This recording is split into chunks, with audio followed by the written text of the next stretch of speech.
Hello, everybody. This is Empowering Democracy. I'm your host, Joe Firestone, and I'm joined today by my friend, the host of Around the World with Dee and Friends, Dee Pierce. How are you tonight, Dee? I'm doing fine and I'm happy to be here. Well, thank you. I'm so glad you. I seem to be wavering a little bit. My camera seems to be. I Yeah, it's don't. wavering. Yeah, I don't know what that is. It may be the weather outside. I notice that seems to happen when the weather outside is funny, but it isn't something I can control. So, Okay, and Steve Wolfbrandt is here. He says, hello, Doc and Dee. hiya, Steve. It's great to see you. Thanks for coming. Okay, so we're going to start off with some Facebook sharing, then we go into our topics. The first topic is peace in West Asia? Question mark. So we're going to be talking about the possibility of peace in West Asia through an article and also a video with Jeff Sachs. And in addition, we'll be talking about the perfect war, question mark. Mm. It's an article by Alistair Crook, who seems to think that Donald Trump wanted the perfect war. Well, of Only course, everything has to be perfect and the greatest and the best with Trump. exactly. And so he was looking for the perfect war. Unfortunately, he didn't get it. Then there's the question, the final question of the night of um, who wants war? Does NATO want war? Does Russia want war? Do they both want war? That's another pregnant sort of question. But before we get into these questions, we are going to share this out on Facebook and other places. So Okay. that will take us a minute.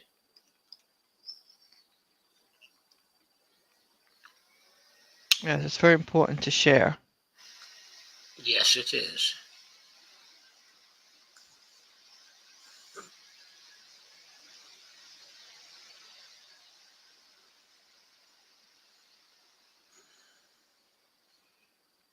So there we are.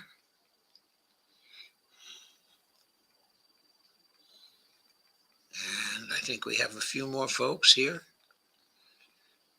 There should be even more than is shown on the indicator because there were about 10 people here on Facebook. So uh, we are streaming to Twitter, YouTube, and Facebook. That seems to be going on okay. That's good. So let's get to the first of our articles. This is a piece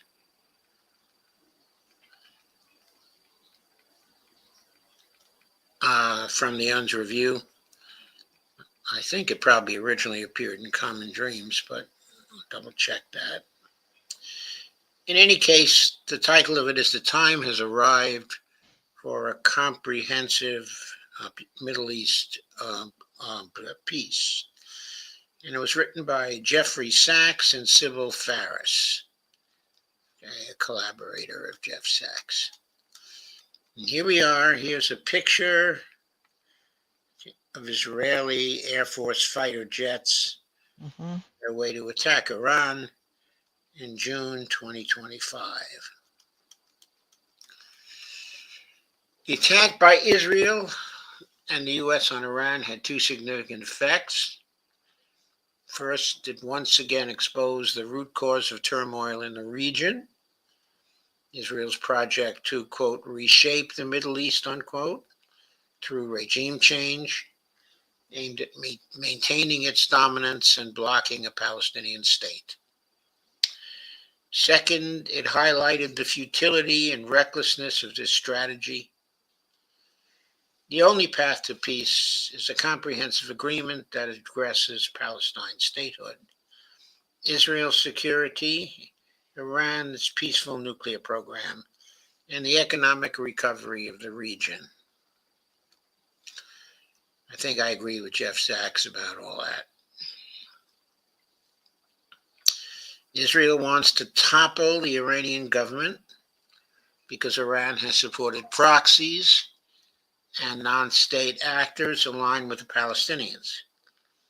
Israel has also consistently undermined diplomacy between the U.S. and Iran regarding regarding Iran's nuclear program.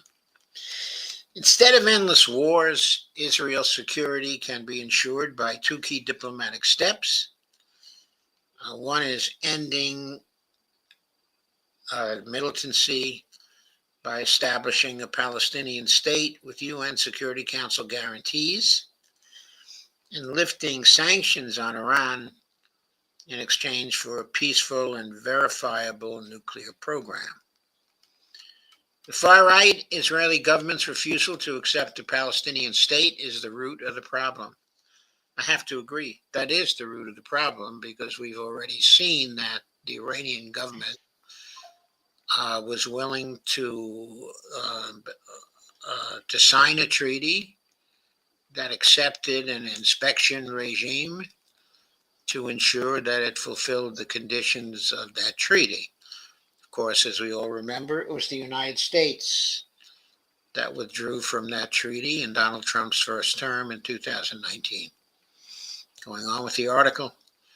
When the British Empire promised a Jewish homeland and mandatory Palestine in 1917, the Palestinian Arabs constituted 90% of the population and Jews less than 10% of the population. In 1947, with U.S.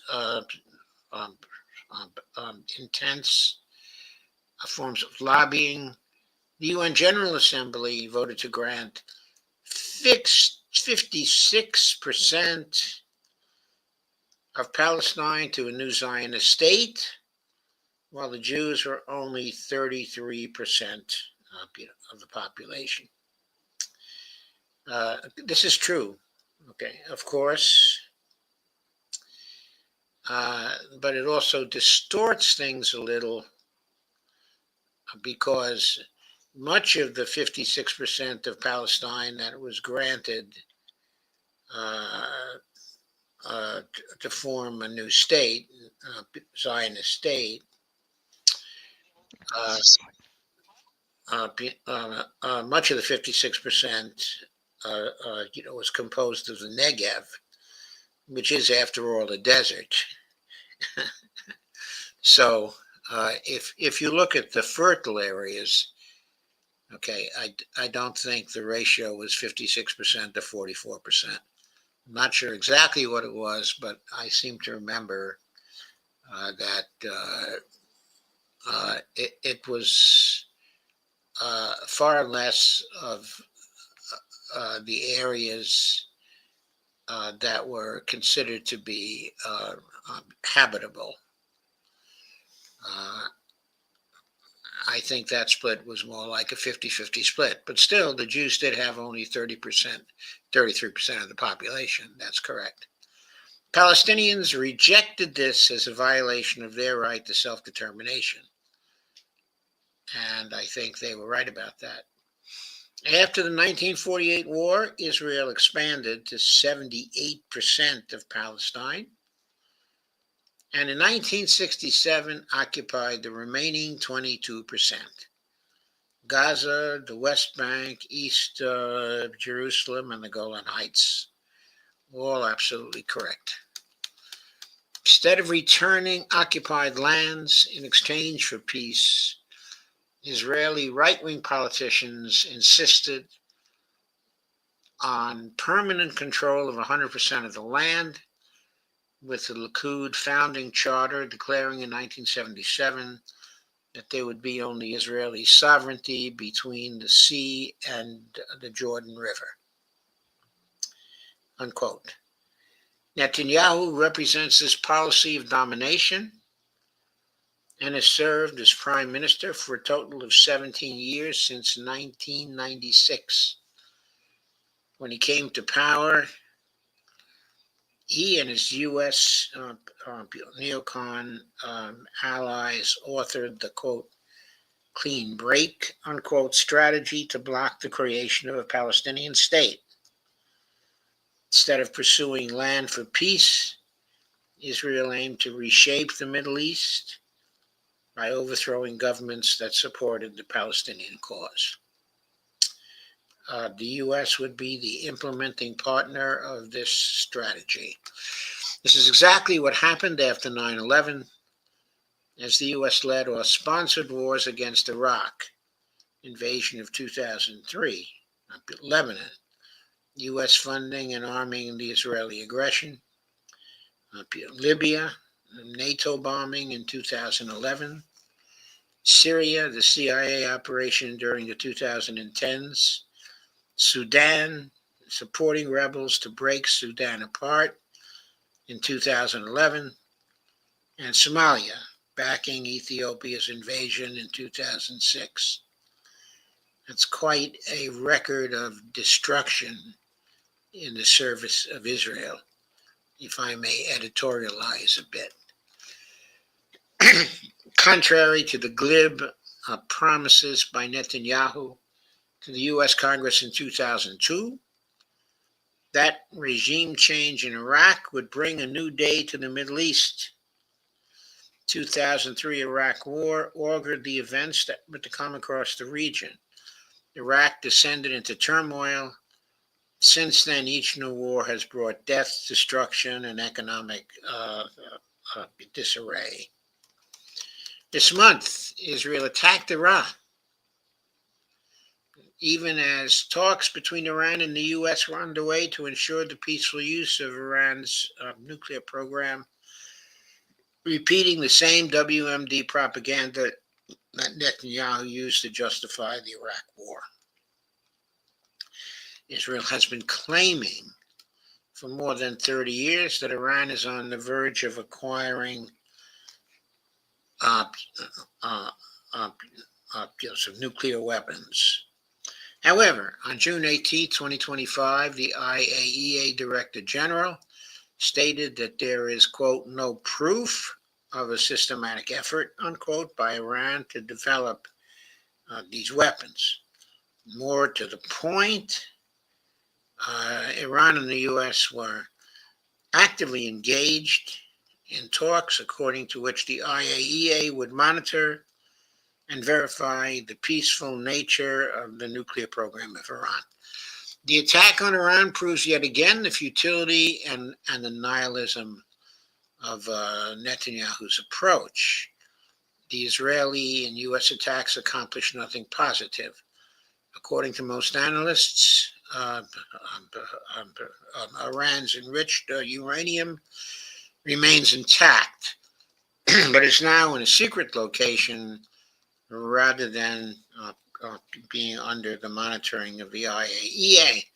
In the meantime, with Israel's ongoing genocide in Gaza, neither peace nor security have been achieved. Israel has driven the region to a 4,000-kilometer swash of violence from Libya to Iran through its reckless, lawless, and warmongering actions, all ultimately aimed at preventing a state of Palestine by, quote, remaking, unquote, of the Middle East. The remaking is a euphemism for ethnic cleansing and genocide. I added that last myself. The solution is clear. It is time for the United States to recognize that its own strategic interests require a decisive break from partnering in Israel's destructive strategy. Prioritizing genuine peace in the Middle East is not only a moral imperative, but a fundamental U.S. interest, one that can only be achieved through a comprehensive peace deal. The key pillar of this deal is for the U.S. to lift its veto on a Palestinian state on the borders of the 4th of June, 1967, and to do so at the start, not in some vague, distant future that never actually arrives. For more than 20 years, Arab nations have backed a practical peace plan. Well, that's true in some sense, but not entirely true, because also for more than 20 years, many of the Gulf Arabs have tacitly supported their Israeli efforts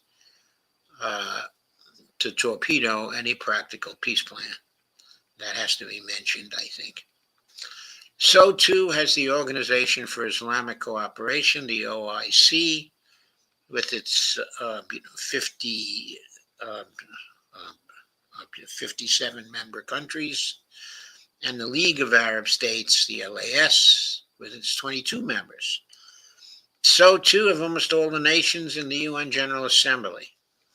So too has the International Court of Justice in its 2024 ruling that Israel's occupation is illegal. Only Israel, with support from the US veto, has stood in the way.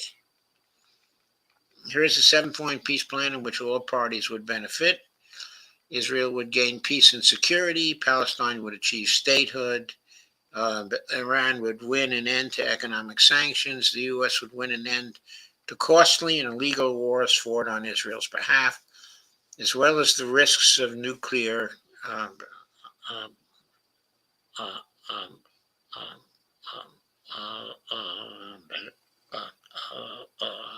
proliferation if the current violence continues. The Middle East would win economic development, security, and justice. First, an immediate ceasefire would apply across the entire region. And the ceasefire would include an immediate release of all hostages and prisoners. I'm sure the Israelis would not like that, because they have a huge number of prisoners who are essentially hostages that they're holding. I think the number is now up to 10,000. I don't know if they want to let those people out. Second, the Security Council would vote up front to welcome Palestine as the 194th UN member state on the 4th of June, 1967.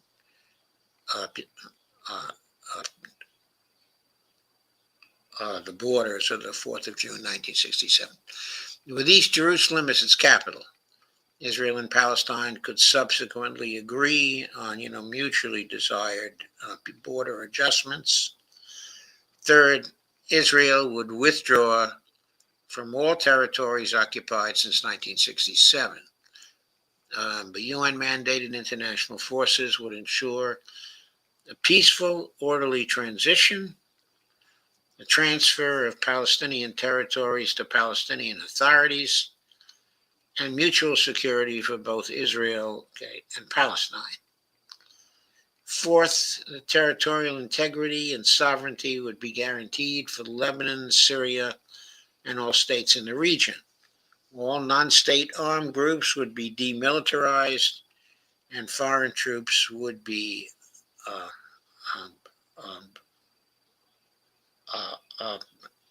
withdrawn. That last is likely to be a big sticking point, because, of course, the non-state armed groups in Lebanon, Syria, in Iraq, even the Houthis might be considered, a non-state armed group, because the Houthis are not officially recognized as the government of Yemen, even though they control roughly 80% of Yemen and most of the population. So I think there's going to be a problem with that, particular provision. as far as withdrawal as foreign troops would, even if the Israelis were to agree to withdraw their troops from Syria, I'm not sure the Turks would agree to withdraw their troops from Syria. That might be a big sticking point.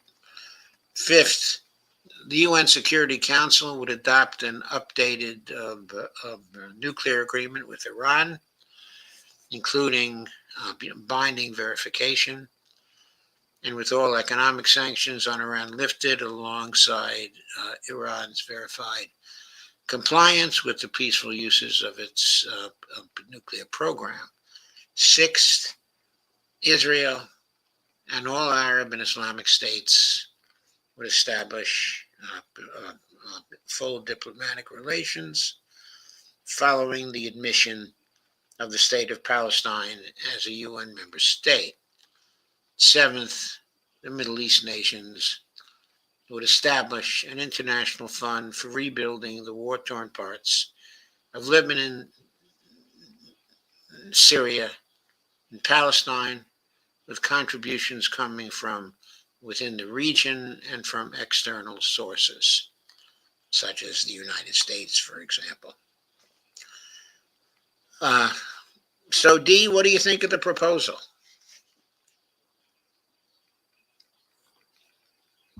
No, I like Jeffrey Sachs, and I like what he brings forth. Okay, do you think there are any impracticalities in this proposal? Could you go over that again? Because I had some noise here. Okay, do you think there are any impracticalities in the proposal? Let's just go over the proposal again. Okay, one, an immediate ceasefire would apply across the region. And the ceasefire would include an immediate release of all hostages, and prisoners. But the ceasefire has to be permanent. I agree, the ceasefire has to be permanent. And when they say prisoners, a lot of the, we talk about prisoners and hostages, they usually refer to Palestinians as prisoners when a lot of them are hostages. Most of them are hostages in there. And I know there were some people that were actual prisoners, but there's more people that are hostages. Right. And so that would really have to be worked out. And I don't think that's impractical, but I think it would have to be worked out. Yes, it would have to be worked out. And you can't trust when it comes to Israel when they say somebody is prosecuted for this particular crime and they're a prisoner, because there's no fair trials for anybody that is Palestinian. Right. So there has to be an international body, or there just has to be a blanket release of all the prisoners. Yes, release them all. Because and most of them are in there. Most likely, it was something to do with resistance, and standing up for themselves. Who know? A lot of times they get attacked, and they respond. Then they end up being the one that gets arrested. I agree. That's true. And we also have to remember that they have, when Israel occupies a territory, the people living in that territory have the right to resist, under international law.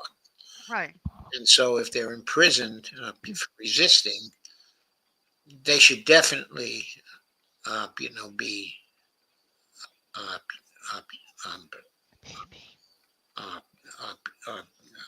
released. Okay, so there's a problem there.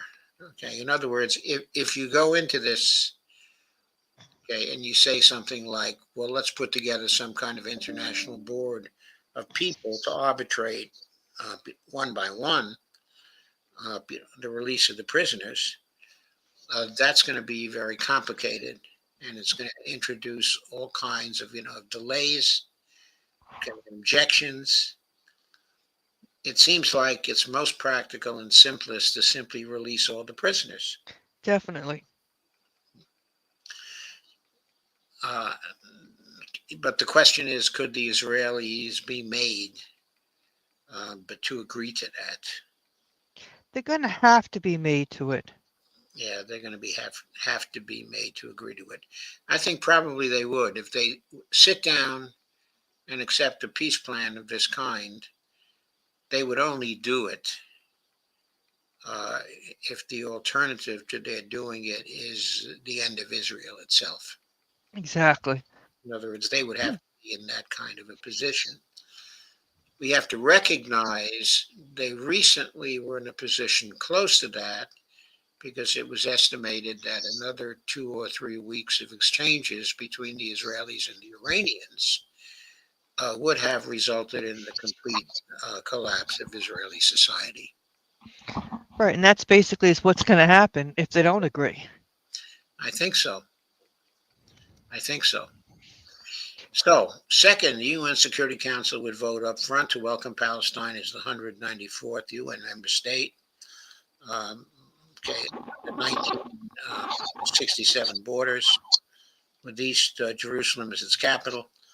Israel and Palestine could subsequently agree on mutually desired adjustments of the border.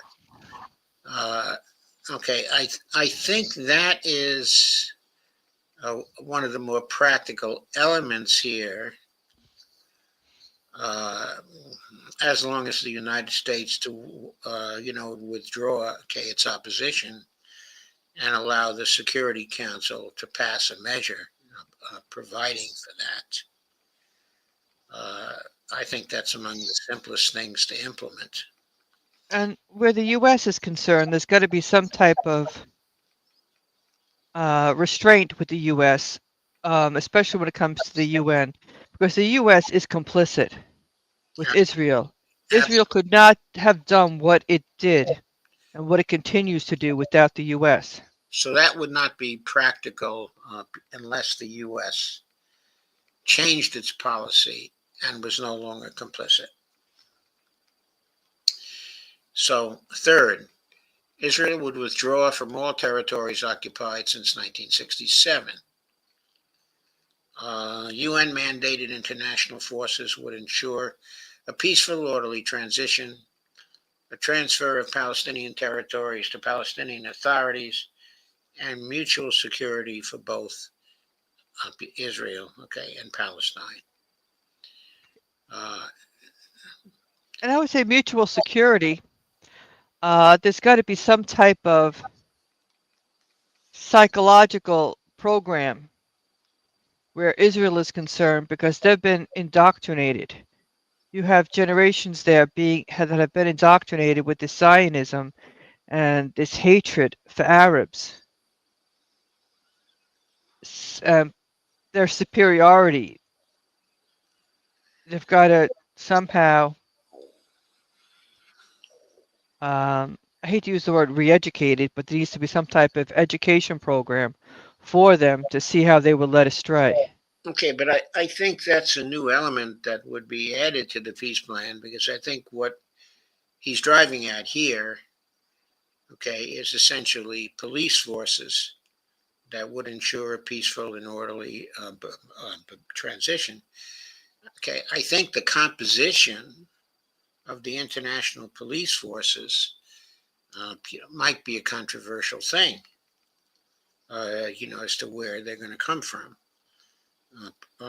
For example, if India were to contribute police forces, the Indians have a clear bias towards the Israelis, and a bias against Arabs, Yes. because of the religious differences. If the international force, was made up of Arab countries, then they would have probably a clear bias in favor of the Palestinians. But as I say that, I'm not sure they would. I think it might really depend on which of the Arab countries are involved. If you go outside the area completely, let's say, you go to Indonesia and get soldiers, from Indonesia. I don't know if they would be biased. what I'm trying to say is I think the composition of the international forces would not be, a straightforward matter if you're No. interested in getting forces that are dedicated to the mission and that are neutral or as neutral as possible between the parties. Right. Okay, so I think that's going to be a problem. I mean, it's not going to be easy. I think it probably can be done, okay, but I don't think, okay, it's going to be easy. I think certain nations also should be represented. Like I think China and Russia, should be represented. Uh, uh, Going on. Fourth, the territorial integrity and sovereignty would be guaranteed for Lebanon, Syria, and all states in the region. All non-state armed groups would be demilitarized, and foreign troops, would be taken out of the area, withdrawn. Uh, I think that one's going to be hard. Definitely. It might be possible to do it, but I think the Turks want the piece of Syria they now control, and they would be, extremely reluctant to withdraw. I assume the Israelis would be willing to withdraw from Syria, if Israel was at its wit's end Hmm. and had to make an agreement, probably they would withdraw from Syria. But, among the non state, armed groups, uh, uh, the jihadi groups that conquered Syria would not, like to be demilitarized. I don't think Hezbollah would stand for, demilitarization. And there are good reasons for that. Exactly. Okay, so I don't know if that is really practical with respect to the non state groups. Certainly, it's not practical with respect to the Houthis. There's no way the Houthis are going to give up their arms. No, nobody should have to give up their arms. Yes, but uh, if you're going to provide for security, uh, okay, at least the Palestinians, okay, and the Israelis, well, See, will the Israelis give up their arms? if the Israelis would not, then certainly nobody else should be forced to give up their arms. Hmm.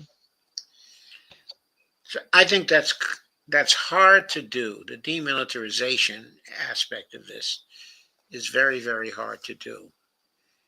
And it might be easier simply to militarize the Palestinians. Yes, because as long as Israel is militarized, others have to defend themselves. Yes, I agree. Anyway, this is an interesting discussion, and I'd like to get many other perspectives in here. But it seems to me that it's not really practical to mandate that everybody, be demilitarized. On the other hand, the whole thing might fail if everybody is not, demilitarized. So this is something that bears further discussion. Yes, it does. Because as long as Israel is militarized, nobody's safe. Yes. So fifth, the UN Security Council would adopt an updated nuclear agreement with Iran, including uh, uh, a verification process. It was binding, and with all economic sanctions on Iran lifted, alongside Iran's verified compliance with the peaceful uses, okay, of its nuclear program. I think there's a sticking point there, okay, because Iran once went through this, and uh, they were holding to the verification part, okay, of their agreement. Yes, they were. International inspectors agreed and the United States refused to withdraw all of the economic sanctions. In other words, the United States from the beginning failed to fulfill the agreement. So the question is, what provisions, in the nuclear agreement would incorporate some penalty for the United States if it fails to lift all the sanctions, all of the economic sanctions? I mean, there have to be some penalties for the United States if we violate the agreement because we violated the last one. Exactly. So I think that's perhaps an impracticality that has to be addressed. Sixth, Israel and all Arab and Islamic states would establish full diplomatic relations following the admission of the state of Palestine as a UN member state. I think that's practical. Seventh, the Middle East nations would establish an international fund for rebuilding the war-torn parts of Lebanon, Syria, and Palestine, with contributions coming from within the region and from external sources. Okay, I have to say, I think an international fund is important, is a good idea. Okay, but I think since very much of the damage inside of the Middle East was actually done by Israel, or as a result of Israeli aggression, I think the Israelis, that part of the settlement should be reparations by the Israelis. I agree. I mean, certainly damage, in Lebanon, damage, in Syria, damage in the West Bank, damage in Gaza. Most of the damage we see in these places, was due to actions, of the Israelis. And as far as damage caused by the Iranian resistance is concerned, that resistance was in response to aggression by the Israelis. Right. Israel has to be held accountable. It has to be held accountable. There have to be reparations. Yeah, being responsible for their actions. Yes, I think that's very important. And so I don't think seventh is completely practical. I think that's a problem. Okay, let's check in on our comments and see what other people think. We have a goodly number of people here right now. That's good. See what people have to say. Dawn Forza says, I made it, laugh out loud. I usually catch reruns. Well, thank you, Dawn. Steve Wolfbrand says, hello. Steve says, live now on YouTube. Says, hi, Dawn. Shared on Facebook. Steve Day says, hi. Nice to see you, Steve. Robert Copeland says, United States will keep supporting Israel as long as they keeps funding both Democrats and Republican politicians. Probably, Robert Copeland, probably. Steve Wolfbrand says, subscribe. And Robert Copeland says, can Israel defend itself if they pull back to the 1967 borders? Well, if they're demilitarized, I don't think they can defend themselves. So I think that's another aspect of the impracticality of demilitarization. I don't know if that's going to be possible to do that. If they withdraw to the 1967 borders, they should be able to defend themselves. After all, they had no trouble defending themselves between 1967 and 1948, right? So, Evelina says, hello, shared. Dawn says, it's not possible. Israel will not change. Netanyahu won't even consider it. I completely agree with that. That's why such a peace agreement would not be possible until we see the replacement, of Netanyahu. And he has to be replaced by someone who would be willing to deal because they were motivated by the need to save Israel. In other words, I don't think Israel is going to go for anything like this unless its existence, okay, is You threatened. want to go back to your puppies? Okay, so there's that. You were whispering about something. Oh, I had a puppy in my arm. Okay, Mr. Wonderful says I'm a little late, but I made it. Hi, Mr. Wonderful. Glad you're here. Okay, so that was the first article. Now there's in the same time frame, there's an interview of Jeffrey Sachs by the judge. And we're now going to move to that interview.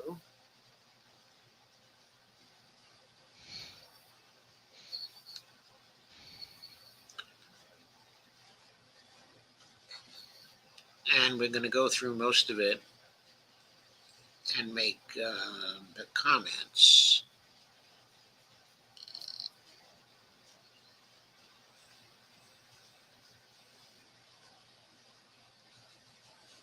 Okay, I got to share it now.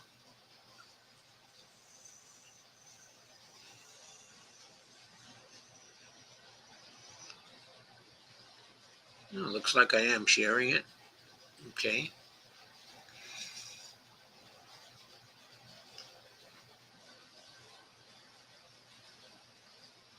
So we'll start at the actual start of the interview.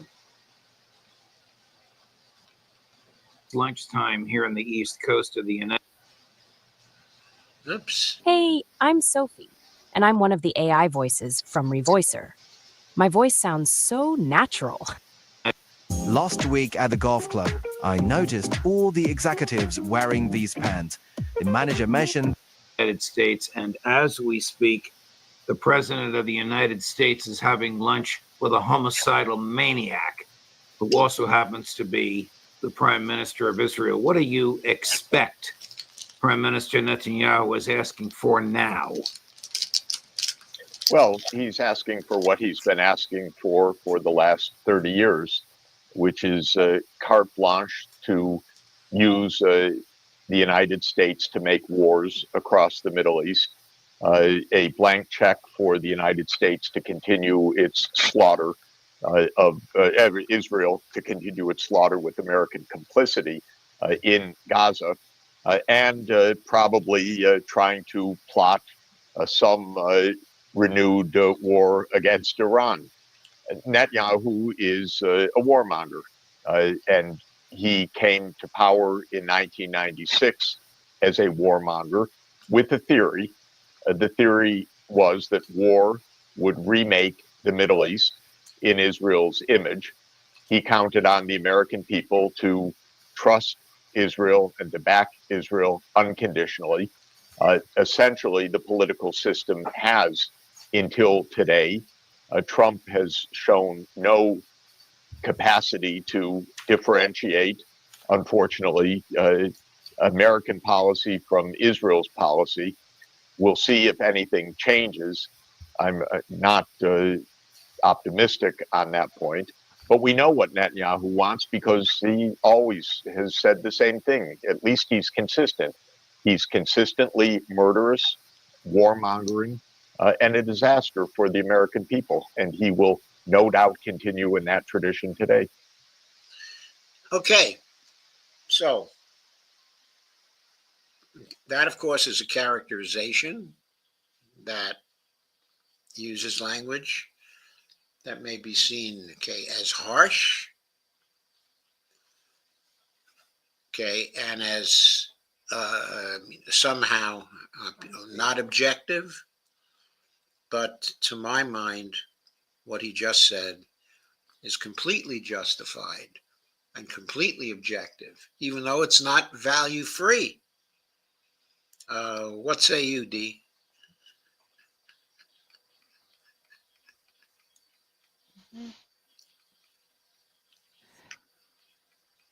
Yeah,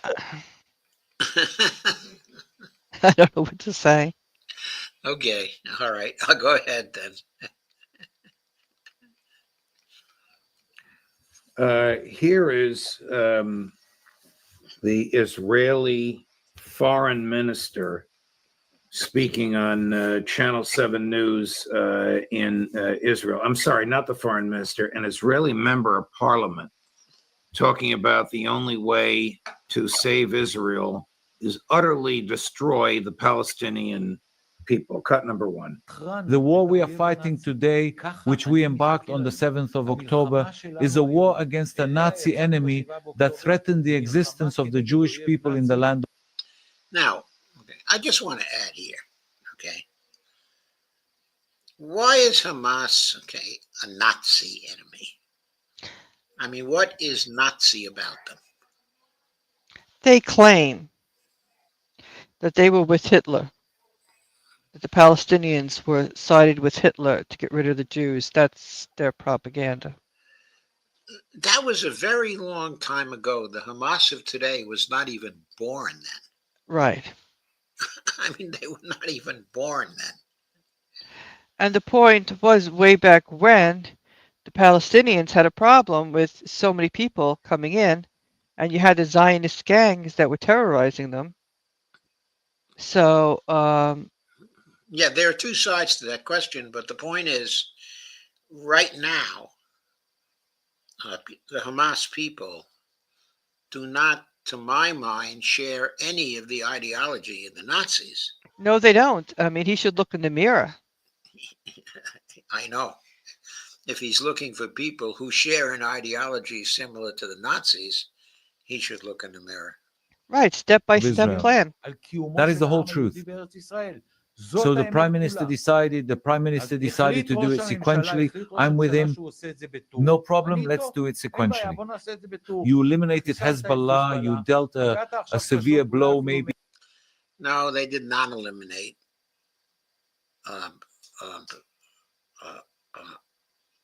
Hezbollah. They dealt them a severe blow. That's certainly true. They had to withdraw for a while. But now they seem to be recovered. They seem to be back now. I don't know if they're back at full strength yet, but they've been delivering some serious blows against the Israelis lately. Even more than that to Iran. Now the time has come to deal with the Gaza Strip. How do we do that? You take off the gloves, stop the humanitarian aid, cut off electricity, cut off water, start destroying, and expel voluntarily, so to speak, voluntary migration of Gazans. There are no uninvolved people there, no innocents, no one who isn't guilty. As far as I'm concerned, they're all Hamas members.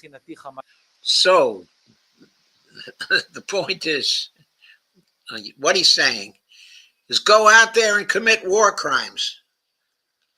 Go out there and commit ethnic cleansing, okay, and genocide. That's what we should do now. So, I mean, it's right out of his mouth. At the end of the war, there should be two images in the Gaza Strip. First, not a single Gazan remains, and all 50 of our hostages, 49 male hostages and one female hostage, both living and deceased there, returned to the state of Israel. Hey, have you seen this new belt? It's made with magnets, and it's called a groove belt. You thought I was going to say ring, didn't you? Hey, guys, Peter Goodwin. Attitude prevalent in Israel today, or is this just the views of a fanatical member of Netanyahu's coalition in the Knesset? Well, this is a very widespread view.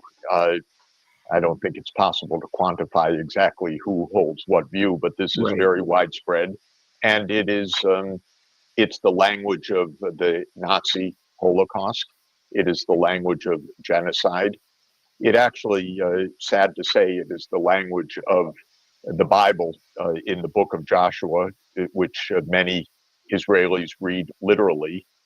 In that book, it says that God tells Joshua, go in and kill every man, woman, and child in the nations that you will confront in the land which I give you.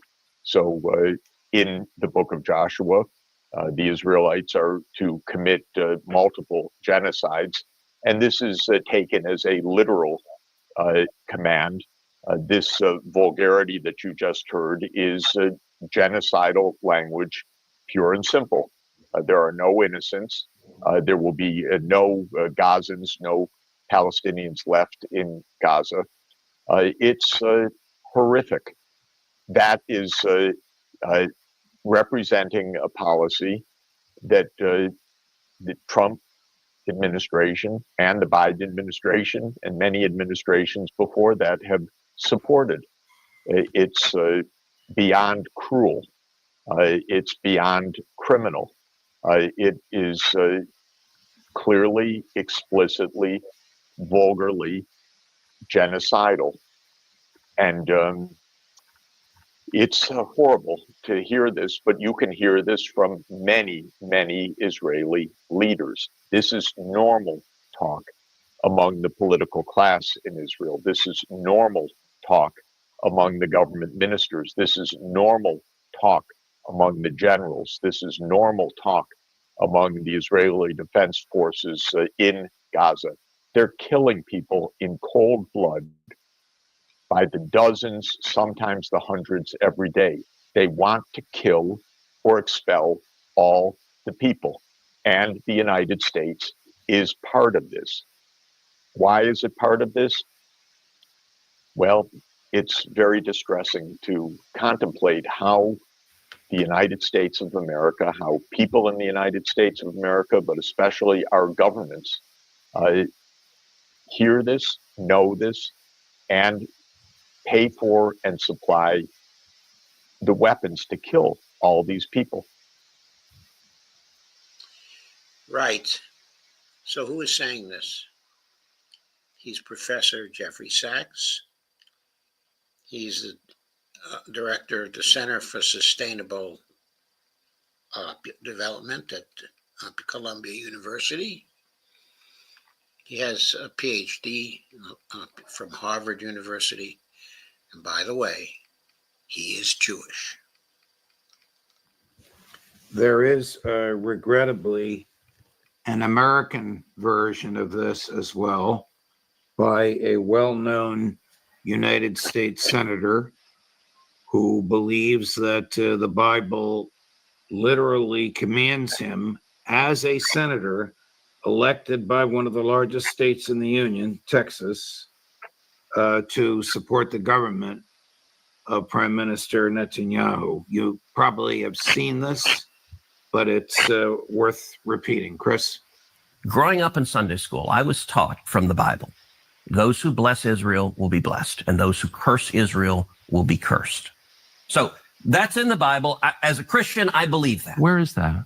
I can find it to you. I don't have the scripture off the tip of my. It's in Genesis, but where does my support for Israel come from? Number one, because biblically we're commanded to support Israel. But number two, hold on. I'm not holding on. Hold on. You're a senator. We are commanded to support Israel, and what does that mean? Israel. We're told those who bless Israel will be blessed. But what? Hold on. Define Israel. This is important. Are you kidding? This is a majority Christian country. Define Israel. Do you not know what Israel is? He's talking about the nation of Israel. Yeah, nations exist, and he's discussing a nation. A nation was the people of Israel. Is the nation They're the descendants God's of referring Abraham. to in Genesis, is that the same as the country run by Benjamin Netanyahu right now? Yes, it is. Well, that last Q&A is just... I think that's a very important question. Is the nation the same? That's a very, very important question. Of course it's not the same. Of course it's not the same. There was no nation of Israel there when the Romans, liquidated the kingdom of Israel, and when they put down 3 revolts, and afterwards, for many years, the population that was present in Israel it was made up of non-Jews. At the time of the mandate in 1917, only 10% of the population was Jewish.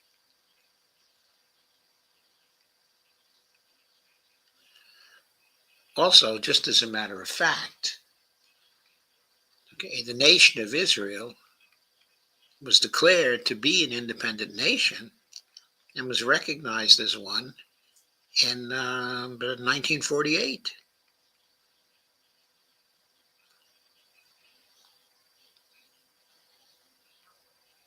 It wasn't there before 1948. And these Christian Zionists, they don't look at history. They just listen to what they're being told.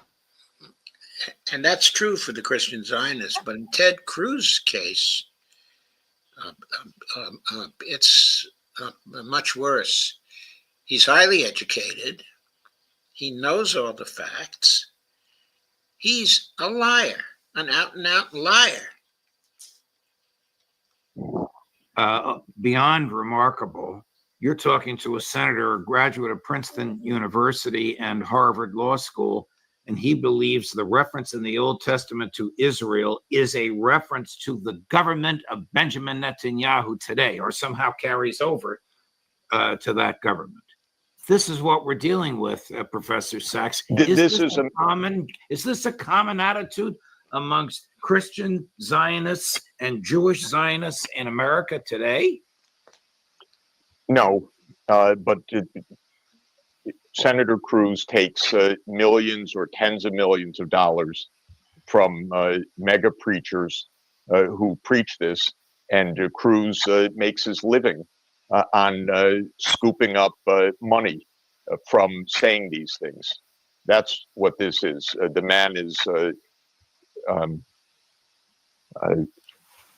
completely corrupted by our political system and these campaign contributions.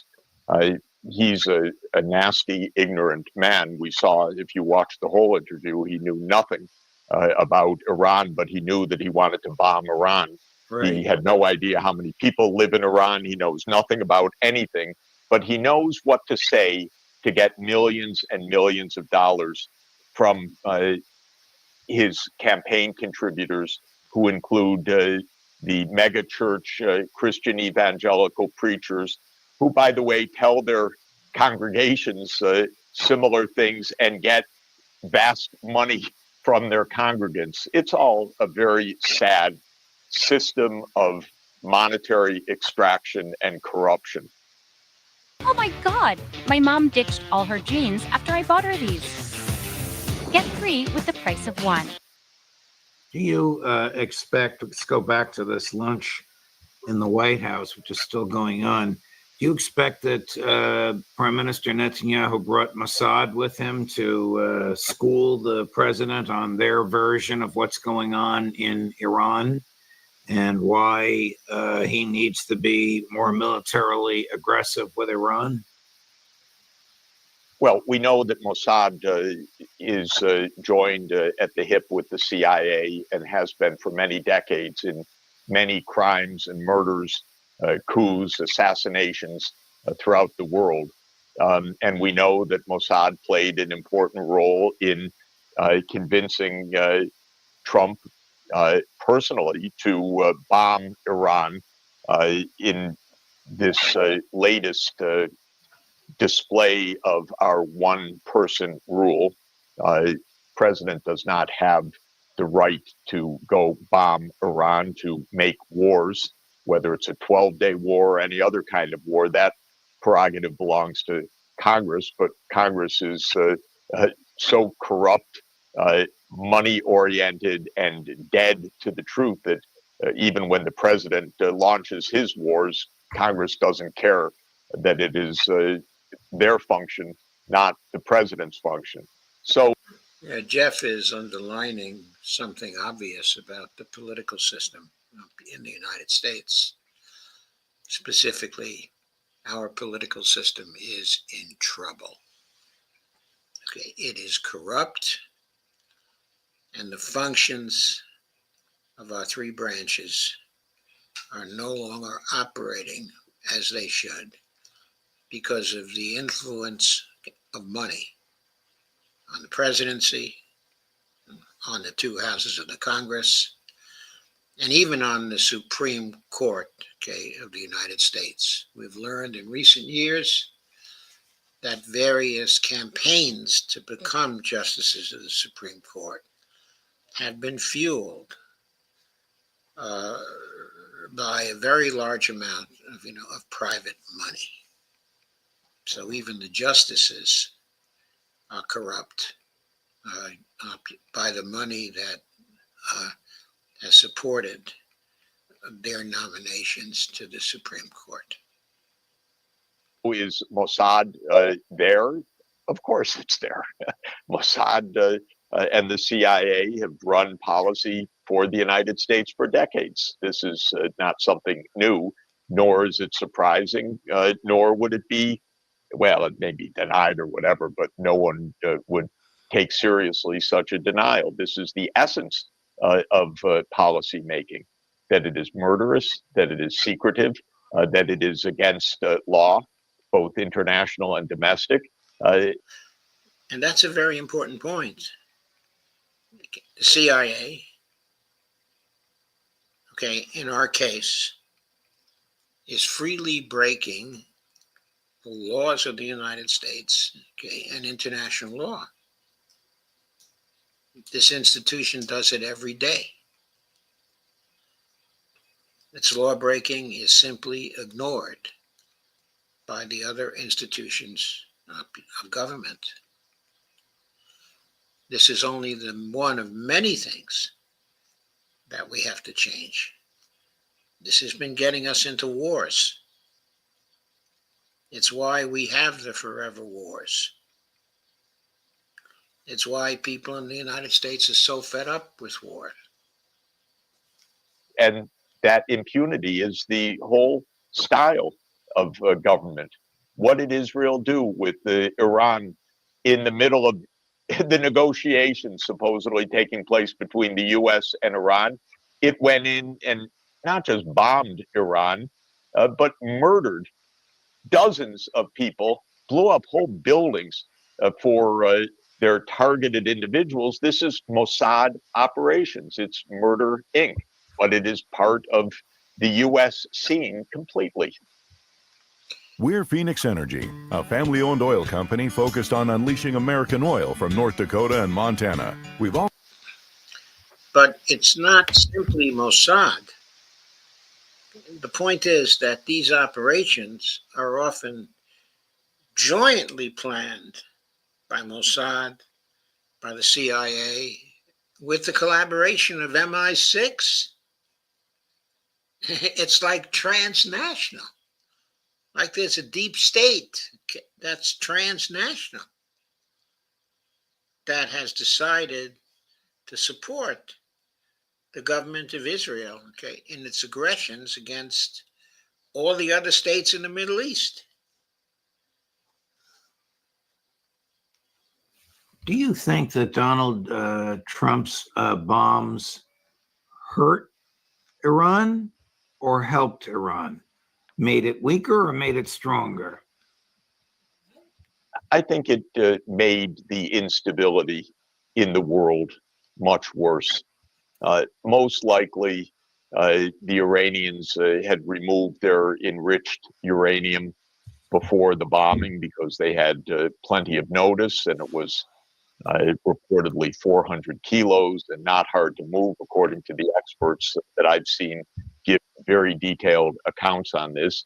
It ruined the IAEA, the International Atomic Energy Agency, which played the game of Mossad and the CIA, of Israel and the United States. So it wrecked an international agency. It ended supervision of the Iranian facilities by the IAEA. So there are no winners. Iran was weakened because it was pummeled, but Israel was pummeled as well, and the world became even more unstable. Violence and war and illegality and assassinations were further normalized. In other words, this is just par for the course. Donald Trump bragged that this was the kind of bombing like Hiroshima and Nagasaki. A language by the President of the United States about the two atomic bombings of Japan. We're normalizing the path to nuclear Armageddon. And this is how we're moving right now. If there were going to be historians after the next war, and there won't be because there won't be civilization left, But they would look at all these events, and there would be a chapter written about how the situation became completely destabilized in the lead up to the great disaster. The next war, though, isn't going to have historians after it, because this will be the war that ends everything in the nuclear age. And we just have a normalization of lies, of murder, of instability, of secrecy, of falsehoods, of engaging in negotiations, and you announce the next round is in 3 days, and then you bomb them the next hour. What is this? Is this a game? Is this a video game? Is this a child's game? Is this our lives at stake? So what is, we'll see what the president says about all of this, but we can expect pretty much what is going to happen, because it's been consistent for years and years. Netanyahu is an absolute genocidal murderer, and he's sitting in the White House, and he'll probably be lavishly praised by the President of the United States in an hour or two. Here's the Iranian foreign minister before the United Nations Security Council at an emergency session yesterday. Chris, 7. This war between Israel and Iran isn't just prophecy, it's the spark. And if you What the Israeli regime and subsequently the United States committed were no less than an unprecedented breach of international peace. The fact that the developing non-nuclear weapon state has been attacked by 2 nuclear-armed regimes with the support of at least 2 more nuclear-armed states that are also permanent members of United Nations Security Council is only appalling and extremely consequential. No rule of law or logic allows anyone to target the IAEA-monitored peaceful nuclear facilities of another state simply out of speculation that the facilities may sometimes be used for weaponization. Mr. President, my people stayed steadfast and resolved in defense of our homeland against these blatant acts of aggression, and the aggressors had to cease their criminal attacks following the heroic resistance of our strong armed forces. We will definitely continue to defend with all force against any future aggressions. But this is not over. As long as the Israeli regime's lawless behavior is supported and justified by its backers and apologists, it is a shame that the international community has been unable to do anything meaningful to end the genocide of Palestinians for the past 2 years and stop Israel from occupying Arab lands in its vicinity.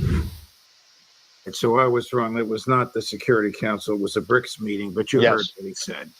Yes, and I attended the Security Council meeting at the United Nations just after the attack by Israel, and the United States and the Western countries threatened Iran rather than criticizing Israel at that UN Security Council meeting. They couldn't utter. Yeah, which is, to me, that's totally shocking. It was clear that Iran got attacked. They were the victims of an attack, the victims of an aggression, the victims of an attack by the United States, an illegal attack by the United States. And no one in the Security Council would condemn that attack. They were condemning Iran. What has happened to international standards? What has happened to the support for international law? I'll tell you what has happened. The United States and its allies have been undermining it for years and years and years, and now there is no respect for it left. The international law that we and our allies built ourselves in the post-war period in order to protect the world from aggressor nations. We have in these last 30, 40, 50 years undermined ourselves because of our partisanship, our subjectivity, and our corruption. A word against the brazen, murderous, illegal attack by Israel. All they did was threaten Iran.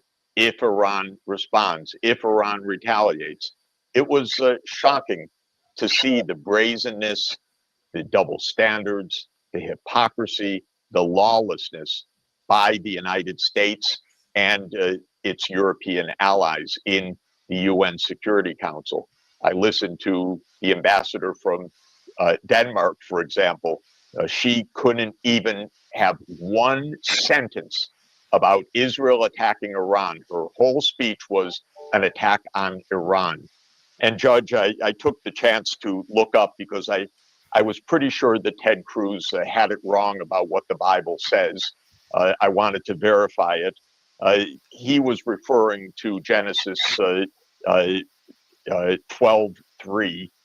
And as usual with Cruz, he has the quote wrong. He said, those who bless Israel are blessed, or those who favor Israel are blessed. But I don't know if he ever went to Sunday school, but he never learned anything. What it actually says is, I will bless those who bless you, referring to Abraham, not to Israel. Israel isn't mentioned there. Israel isn't even yet present as of Genesis. Yes, by the way, Israel was not present as of Genesis. In other words, Israel only becomes present after the conquest of some of the area of Palestine by Joshua. Or if you want to date it somewhat earlier than that, and say the nation was formed, in the wandering, in the desert. Then it was then. But in the time of Abraham, there was no nation of Israel. In fact, Israel, that is to say, Jacob, was not even born yet. This is 12:3. I will bless those who bless you, Abraham, meaning, and whoever curses you, meaning Abraham, I will curse, and all peoples on earth will be blessed through you. Right. So also something else to refer to the Bible. This was a blessing for Abraham. Who claims descent from Abraham?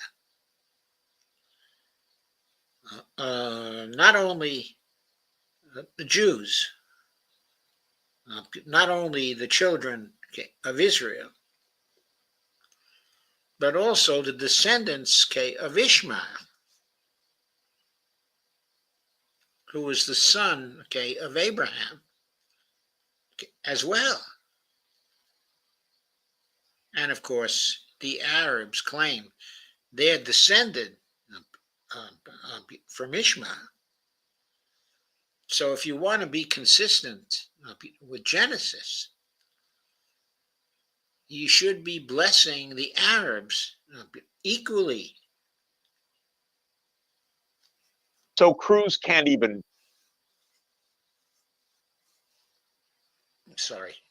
make a quotation right.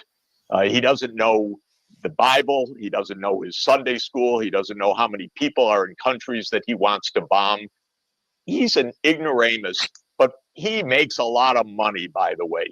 He makes money from his preachers who make money from their parishioners. It's all extremely sad. He also helps make public policy in the United States, which is disgraceful that a human being would be animated by stereotypical and inaccurate visions of something written 3,500 years ago as compelling him to a certain to support a certain foreign policy today. And if you're going to support a genocide like he does, maybe he could even get the quotation right.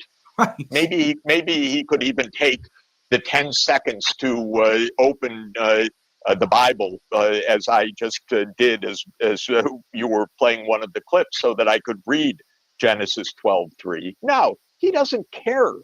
They don't care. They're playing games, these people, which would be fine if it were games. But this is the world at stake. And they've got to stop playing games.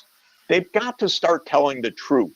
They've got to start having hearings where people actually present evidence again.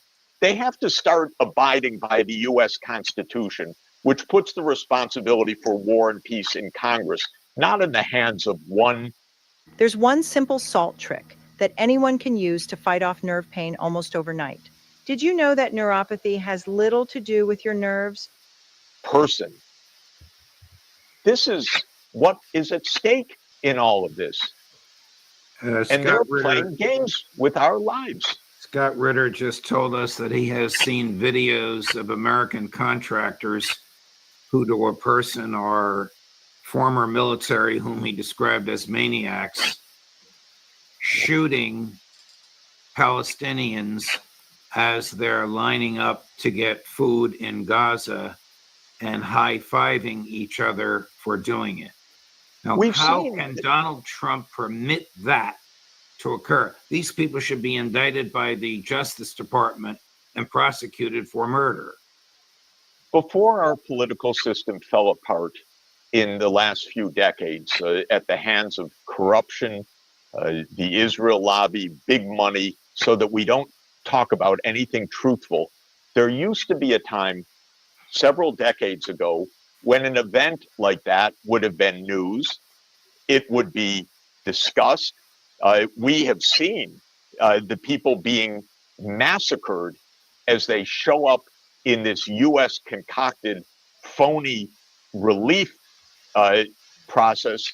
Remember, what the U.S. did was kick the UN relief agency out. Then it said, we'll put in our relief.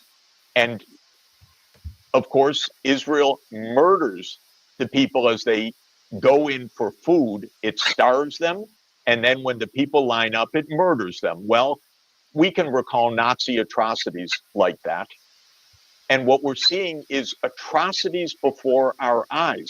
But our political system is so destroyed now that nobody says a word.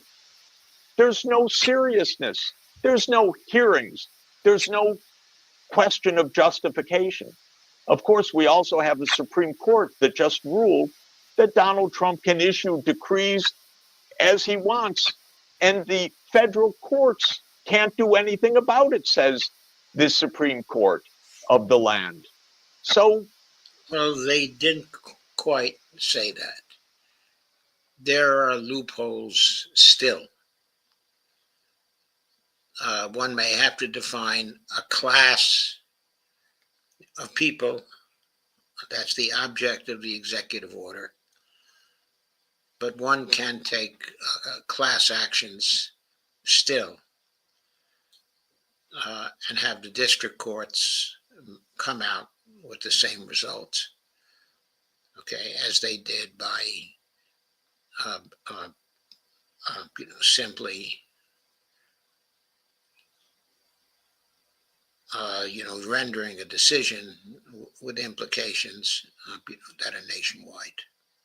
That's not quite accurate, but the Supreme Court has been going down that road. Let's hope they don't fully get there. What was that revolution about in 1776 when we said we didn't want to have one person rule? What was it about? Well, it failed. We went from one monarch to another. We are in trouble. And we'll see, look, it may be they walk out of the White House and Donald Trump announces a ceasefire. Let's hope so. Let's hope so. I don't rule it out completely. We're talking as they are meeting. But if history is a guide, and the recent history is shocking, the U.S. has been complicit in a genocide. I don't think any American could have contemplated that we would be in this situation and not even ask questions about it at this stage. That's how broken our political system is. Professor Sachs, I know it's practically tomorrow where you are now. Thank you very much for your time. I'm sorry the subjects are so gloomy and aggravating, but your analysis of it is much sought after and deeply appreciated. Safe travels. Thank you very much. Next week, Jeff. Thank Very you. All good. the best. Thank you. Coming up tomorrow, Tuesday at 8 o'clock in the morning. Okay, that was, I would call it bracing.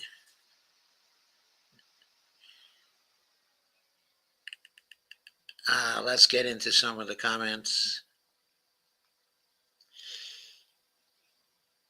Okay, Evelina says the screen is frozen. Sorry, Evelina. I'm not sure which screen. It might have been mine. I've had a little bit of problems tonight with my screen. Earl of Laurel arrives and says, hi, Steve. Steve says, hi, Earl of Laurel. And Lana says, hi, everyone from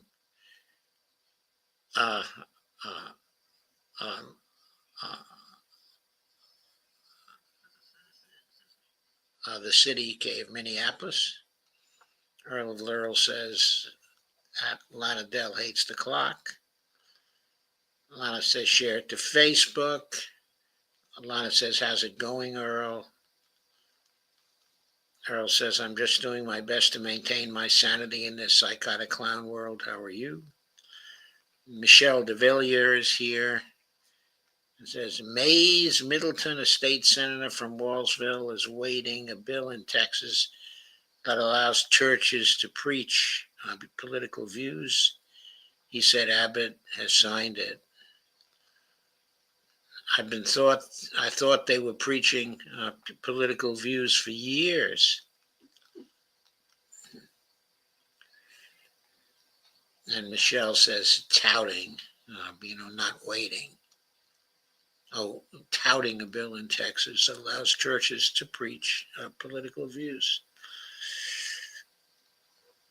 Steve Wolfman says, hi, Lana. Steve G2, otherwise known as Steve Gonzo, gives us a number of icons, including waves and victory signs. And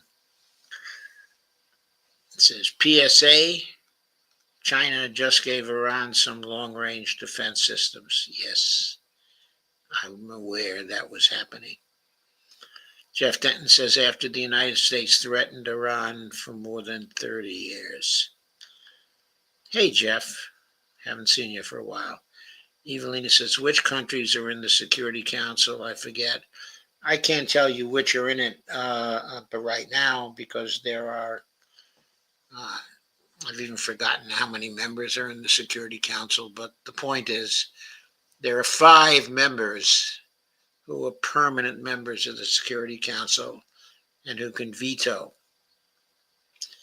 These are Russia, China, the United States, the UK, and France. Those are the permanent members. I seem to recall there are 15 members altogether, but don't quote me on that. Lana says, howdy, Steve. Lana says, Earl, yes, busy and dizzy with work and life. Steve says, hi, Lana. Lana says, wow, this just gets scarier and scarier. Lana says, churches have been telling people how to vote for some time. Yes. And the IRS has been allowing it. If churches tell people to vote, then those churches should lose their IRS tax exemptions. but that hasn't been enforced over the years.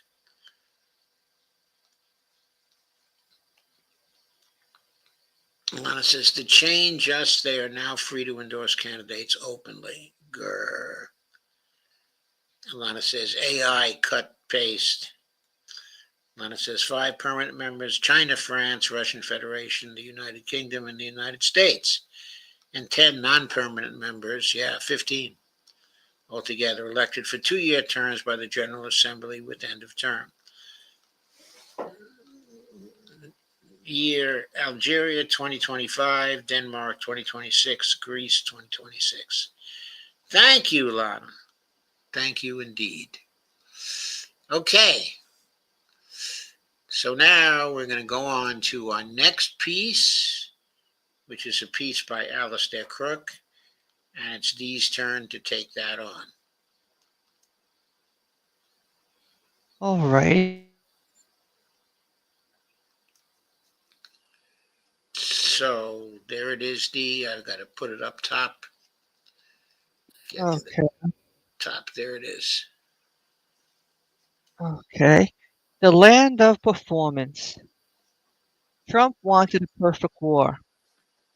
A headline showstopper. Crazy. Crazy indeed.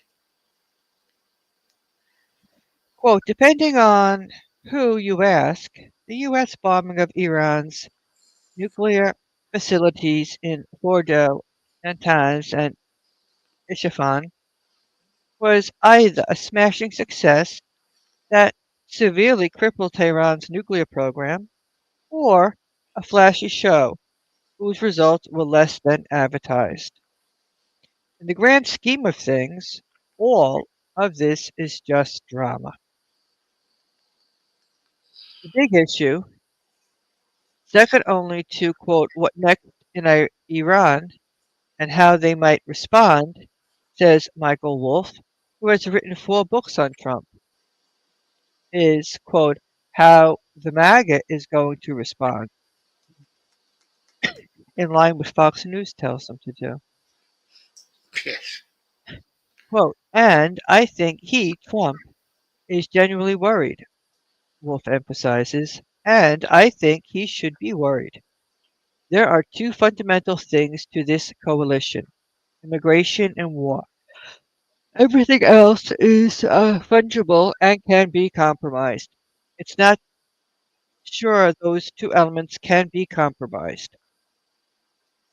The signal from Hegseth, we are not at war with the Iranian people, just its nuclear program, clearly reflects a message being walked back in the face of MAGA pushback. Pay no attention. We're not really doing war, is what Hegseth was trying to say. So what's next? There are basically 4 things that can happen.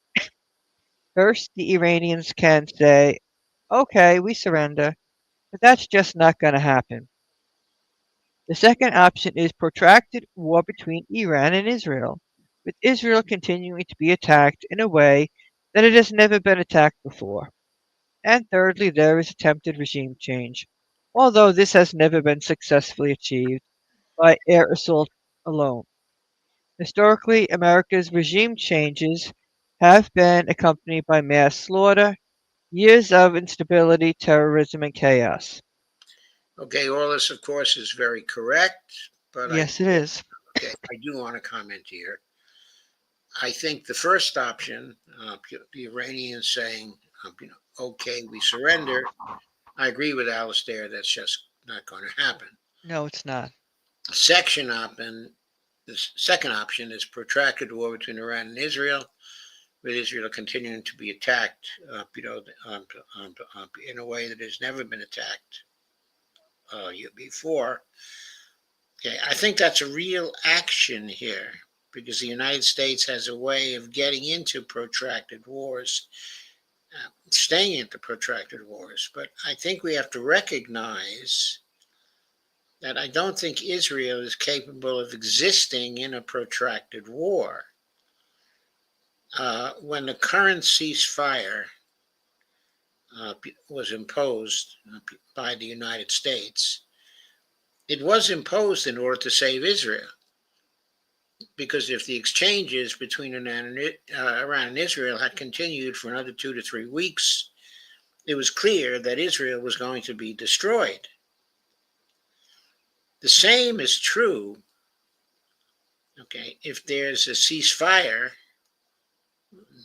and Israel continues its behavior in ceasefires, because every time that Israel attacks Iran through violating a ceasefire, what's going to happen, okay, is that Iran is going to hit them with a wave of missiles directed at their military capability, the economy of Israel, and most recently at the settlers themselves. I don't think Israel can take too much more than it's already taken. I think the whole nation could be gone in 3 to 4 weeks if that kind of option occurs. Going on, thirdly, there is attempted, there's an attempt at a regime change. I agree that is a third option, but I don't think it's a serious option. I think Iran has already shown that its regime is solid and has the support of the people. Oh, and then there's the fourth option. I didn't allow you to get to the fourth option, so please do it, D. Okay. Lastly, there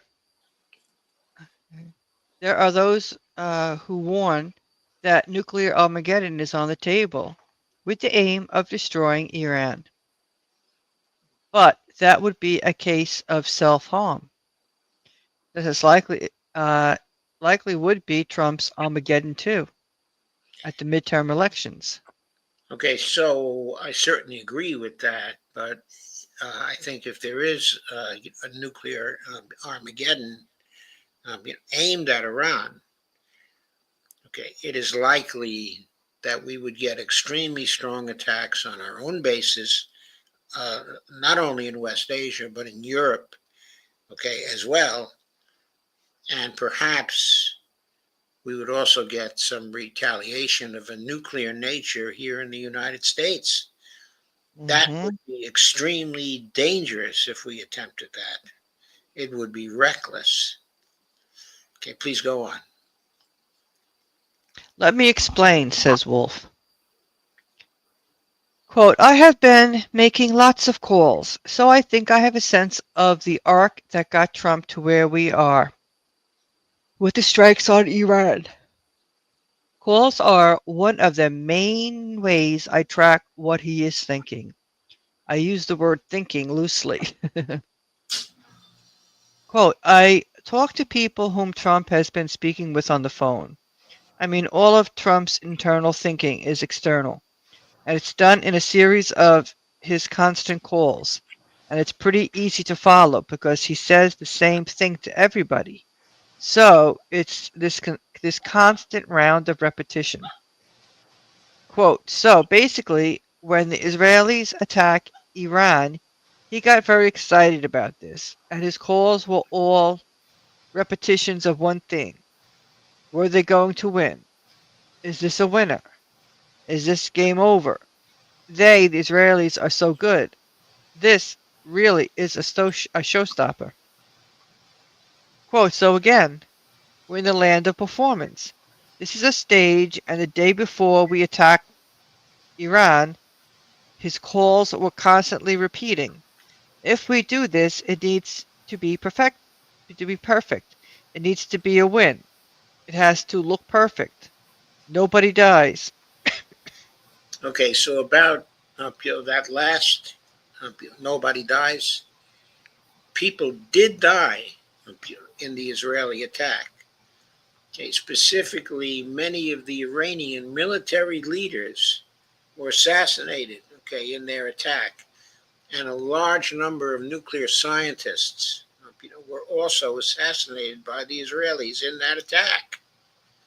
So there were people who died, and they were important people, for the Iranians. Okay, please go on.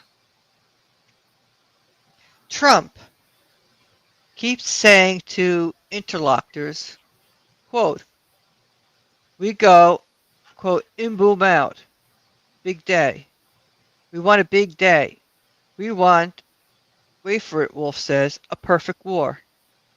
And then, out of the blue, Trump announces a ceasefire, which Wolf suggests was Trump colluding his perfect war.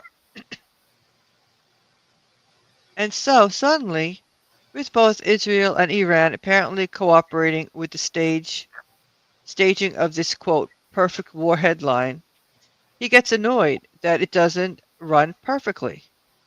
Wolf continues, quote, Trump, by then, had already stepped into the role that was, quote, this was his war, his perfect war, television drama at the highest level, war to create a headline, and the headline is, we won. I'm in charge now, and everybody is going to do what I tell them. What we saw subsequently was his frustration at the spoiling of an outstanding headline. They're not doing what he tells them. What is the broader ramification to this Miko episode? Well, Wolf for one believes Trump is unlikely to get sucked into a long, complex war. Why? Quote, because Trump simply does not have the attention span for it. This is it. He's done. In, boom, out. That's what I was thinking, the attention span. I think that's a very fundamental point. I just don't know if it's really true. It looks true. It seems to be true. It certainly looked true in the Houthi attack. In other words, in the attacks on the Houthis, right. Trump didn't seem to keep his attention on those attacks. And before long, he wanted to end it, with the Houthis, so he withdrew. So maybe this is a psychological factor, which is very important. It could be that Trump is not capable of a long war. Mm-hmm. There is one fundamental point to be understood in Wolf's analysis for its wider strategic import. Trump craves attention, and that's true. He thinks in terms of generating headlines, each day, every day, but not necessarily the policies that flow from that headline. He seeks daily headline dominance, and for that he wants to define the headlines via a rhetorical posture, molding reality to give his own show-stopping Trumpian take. Headlines then become, as it were, a sort of political dominance, which can subsequently metamorphose into policy or not. Nonetheless, it will not be quite as easy as Wolf suggests for Trump to simply move the spotlight on from Iran, although Trump is a master at finding a new point of contention. Well, fundamentally, Trump has committed himself to the ancillary headline of Iran will never have a bomb. Note that he does not define that in policy terms, but gives himself wiggle room for a possible later victory claim. Yet, there is another fundamental point here. The Israeli attack on Iran on 13 June was supposed to collapse Iran like a house of cards. That is what Israel expected, and what Trump clearly expected too. Trump's phone calls on the eve of the Israeli surprise attack were all repetitions of the one theme. Were they going to win? Is this a winner? Is this game over? The Israelis are so good. This is really a showstopper. Trump foresaw the possible collapse of the Iranian state. Well, it wasn't game over. Israelis may be hugging themselves in excitement at the Mossad pièce de theater on 13 June at the professionalism of Mossad-led decapitations, the assassinations of scientists, the cyber and the sabotage attacks. Mossad is acclaimed by many in Israel, yet all were tactical achievements. The strategic objective, the be-all and end-all of it, was a bust. The house of cards did not implode. Rather, it powerfully rebounded. Instead of Iran being rendered weaker, the attack succeeded in firing up Shia and Iranian national identities. It has ignited a largely dormant national fervor and passion. Iran will be the most resolute in the future. So that point is very, very important. Yes, it is. First, I think the distinction between tactical achievements and strategic objectives, okay, is very, very important. Okay? And there's no doubt they failed in reaching the strategic objective, and they actually strengthened Iran as opposed to weakening it. Exactly. And we have to make a more general comment about that. Okay, in this whole attempt, okay, of Mossad, okay, and the Israelis in general, to take down Iran, since the attacks on Iran, began, the Israelis have consistently underestimated the strength of Iran. Yes, they did. And in spite of all of their penetration, okay, of Iran and all their intelligence sources, the Israelis failed to calculate correctly the significance of the missile resources of Iran. They failed to calculate correctly what kinds of damage the Iranian missiles can do to Israel. Because I don't think in their wildest dreams that they foresaw the kind of damage that was visited upon them. And when I say them, I don't mean just Israel. And I don't mean the people of Israel. I mean Mossad itself. There are reports that the Mossad building, the main Mossad building, was destroyed, and there were 3,500 casualties or fatalities. I don't know exactly the details of this, but even if there weren't 3,500, even if there were 2,000 or 1,500 fatalities, definitely the building was destroyed, and definitely they personally paid a price for their miscalculations. Yes. And not Yes, only they they, did. but the Ministry of Defense of Israel, that building was destroyed. The Weizmann Institute was destroyed. The 8200 base sustained severe damage. Haifa sustained very severe damage. 40% of Tel Aviv is destroyed. You can't tell me any of this was calculated by the Israelis, that they expected any of this. They didn't. They thought it was going to be the old-fashioned man-made bombs or whatever. They just thought it was going to be simplistic. They had no clue. So in spite of their tactical achievements, their intelligence failed in the key dimension of calculating the kind of damage they were going to sustain in getting into a war with the Iranians. There's no way they contemplated what has happened. Yeah, because I've heard some of them say they thought it was going to be like the Six-Day War. It was going to be like, something simplistic. Yes, and they had warnings, because in True Promise 1 and True Promise 2, the Iranians demonstrated an aspect of their capabilities. And the Israelis just wouldn't see it. They wouldn't see what Iran was capable of. And Now, Joe, what gets me, if you and I knew, yes, we knew. We knew that it was going to be devastating for Israel.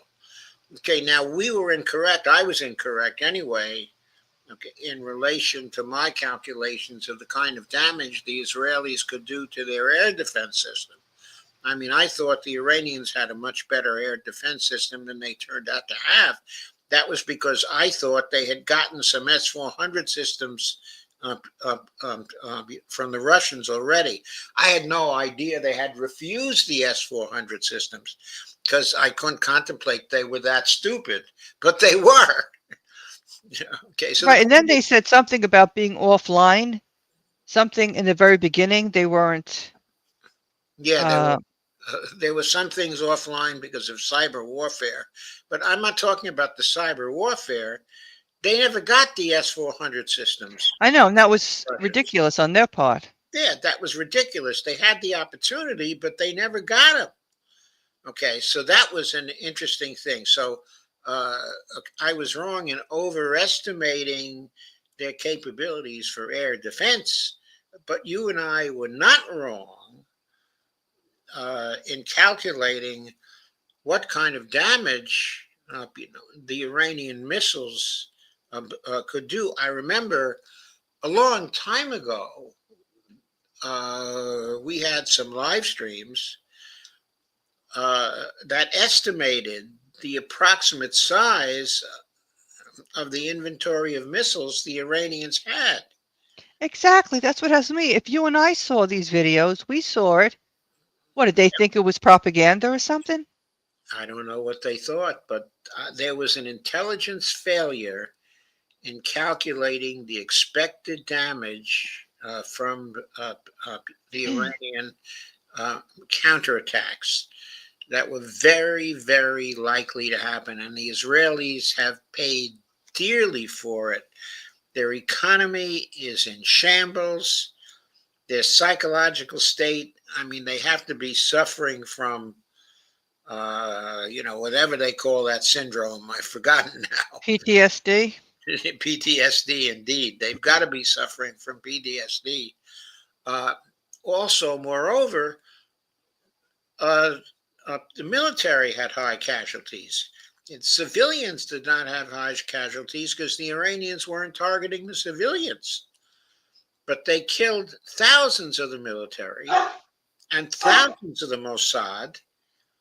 And that wasn't calculated at all. So the vaunted intelligence service of Israel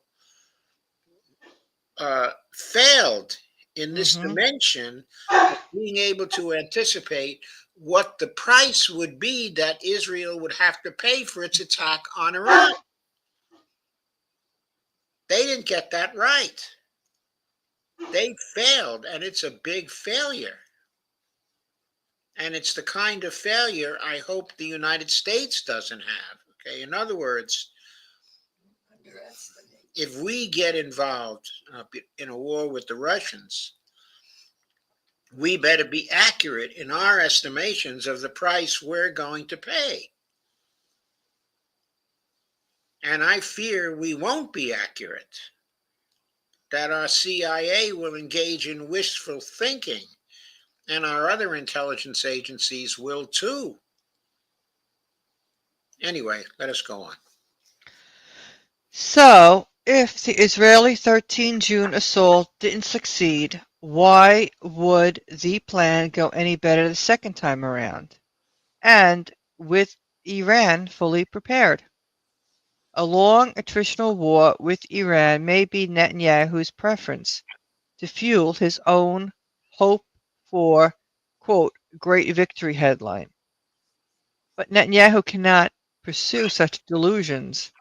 Neither can Israel survive an attritional war without substantive American help. Though Trump's very evident queasiness, as painted by Wolf's interlocutors, over whether the Israeli sneak attack would prove to be a quick win or not, is suggestive of Trump's inner temper. Quote, is this a winner? Is this game over? It needs to be a win. It has to look perfect. In, boom, out. These repetitive inquiries to those around him spell more a lack of self-confidence rather than suggest that he wants or has the attention span for a long drawn out slug match, bereft of a clear game over moment. 2. He will be rightfully fearful of the effect of the MAGA base of a long war, as well as on young Trump voters, who are already beginning to drift away from Trump, as focus group polls suggest. Trump's majorities in both houses are incredibly precarious. 300 million could tip them either way. Recall, too, the second fundamentally important point is that Israel was attacked in a way that it had never been attacked before. Israel still hides the extent of the damage inflicted by Iranian missiles, but even senior Israeli security watchers, as they digest the incrementally exposed extent of damage done to Israel, are drawing the bitter lesson that the Iranian program may not be able to be destroyed by military means, but only through a diplomatic agreement of some sort, if at all. Regime change also has been revealed as a chimera. Iran has never been as united and as steadfast as it is now. The threat to kill the supreme leader also completely backfired. 4 Shia leading religious authorities, including the celebrated Grand Ayatollah Sistani in Iraq, have issued rulings that any attack on the supreme leader would trigger a jihad fatwa, obligating all of the Ummah community to join with religious war on America and Israel. Wouldn't that be wonderful? Negotiations between the U.S. and Iran reaching an agreed outcome seem far off. The IAEA has made itself a major part to the problem. Rather than forming any part of a solution, Trump's attention span on the Ukraine, quote, ceasefire ploy seems to be ebbing, and this possibly might be the eventual outcome with Iran too. Long negotiations leading nowhere, as Iran quietly restarts its enrichment program, and presumably Israel launching further assaults on Iran, leading to Iran's inevitable response and escalation. And once again, we have to emphasize there with respect to that final sentence. Is that the final sentence? Yes. Okay, we have to emphasize there. If there's a chain of further assaults and responses, by the Iranians, we have already seen that each response by the Iranians is more intense, with missiles that are more advanced and missiles that have greater explosive power, okay, which is going to lead to the further destruction of Israel. It is said that 40% of Tel Aviv, okay, is gone. If the Israelis make any further attacks on Iran, we have to ask the question, are they bucking for 80%? Also, when are the missiles going to begin to land on the West Bank settlements? The Iranians have proven that they have the accuracy and precision in their missile attacks to target the settlements in the West Bank without hurting the Arab cities and villages at all, the Palestinian cities and villages. Those don't have to be the victims of any attack. Precision missiles can focus on the settlements alone. What happens when more and more of the settlements, are targeted? I know what happens. What happens is what we covered for a while in the last stream, specifically the Samsonite option. That is, the settlers use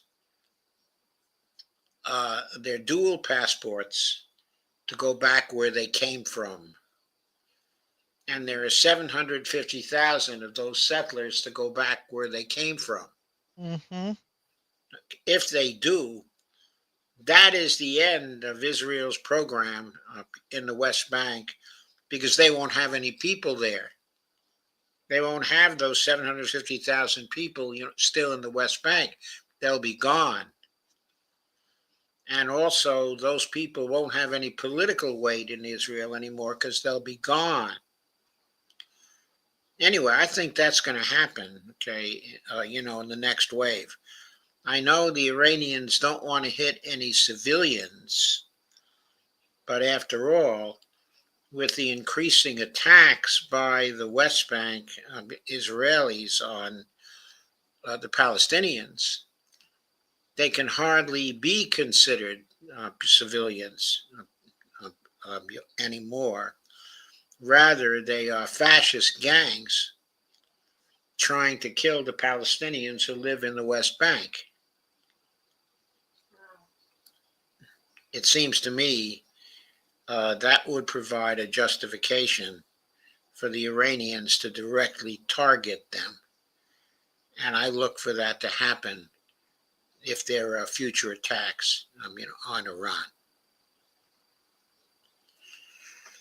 Anyway, let's get to further comments and see where those go. I should stop sharing here. Here we go. So let's see what else we have.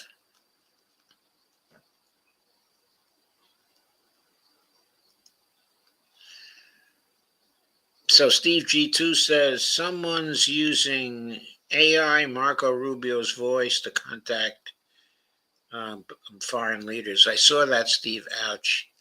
Even I don't get it. How is it that they did not see what Iran was capable of doing to the Mossad headquarters, but they were all over the place inside Iran committing targeted assassinations? I don't get it either. I don't get it either. I'm sure somewhere in Mossad was the knowledge of the damage they might suffer, but maybe it never got to the higher ups. It might have been a bureaucratic thing. Evelyn says, I think that is weirdly amusing. Yes, it's sort of like Schadenfreude. And also the thought process of that God is with them. Yes, I know that can be a very unfortunate thought process. It can make you incautious. Mm-hmm. Mr. Wonderful says Netanyahu is behind 9/11. See the YouTube video titled Netanyahu's Secret Calls to the Twin Towers owner every week. Basically, he kept the owner informed of the attacks. Oh my God. If that turns out to be the case, that he was behind, 9/11, I think a lot of heads are going to start rolling. Anyway,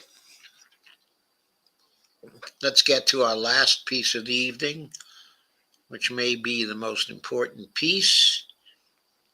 It's an interview by retired Lieutenant Colonel Danny Davis of Colonel McGregor.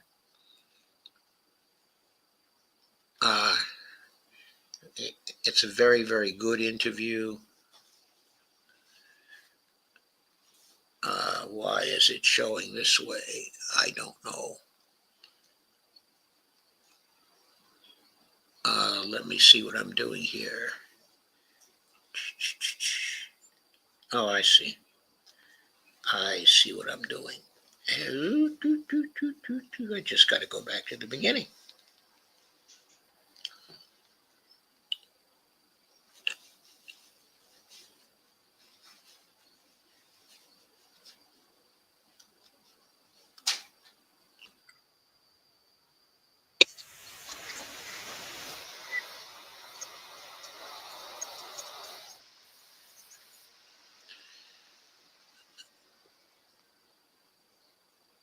Okay, let me get to sharing this. Choo, choo, choo, choo, choo, choo, choo, choo.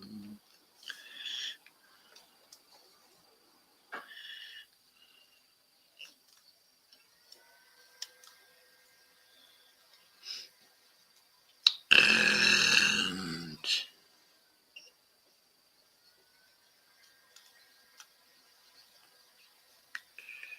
there we go.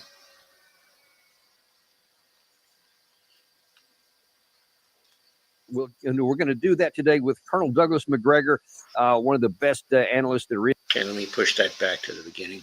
If you listen to what is said by Vladimir Putin over this weekend, what is being said by senior NATO leaders, you might be under the impression that both sides are continuing to move down an arc that almost inevitably will lead to war. Whether that's the case or not, both sides claim that they want to deter the other.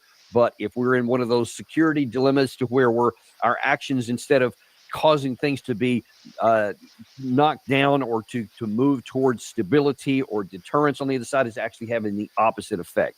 We'll see if that's actually going to play out or if it's going to actually succeed one way or the other. And we're going to do that today with Colonel Douglas McGregor, one of the best analysts there is on anything about security and diplomatic issues. Colonel McGregor is a defense and foreign policy analyst and former advisor to the Secretary of Defense. Colonel McGregor, welcome back to the show as always. Yeah. Okay, full disclosure. The full colonel, Douglas McGregor, was the commander of the tank forces in Desert Storm, and Danny Davis, was serving under him in that particular war. Both are highly decorated individuals, very successful in their role as warriors. But Colonel McGregor has written a number of books since then, and he's a very interesting defense policy thinker and geopolitics thinker, as well. And his interviews are very, very popular now. So I'll go on.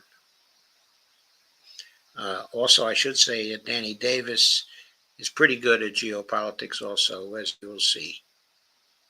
Good to be here.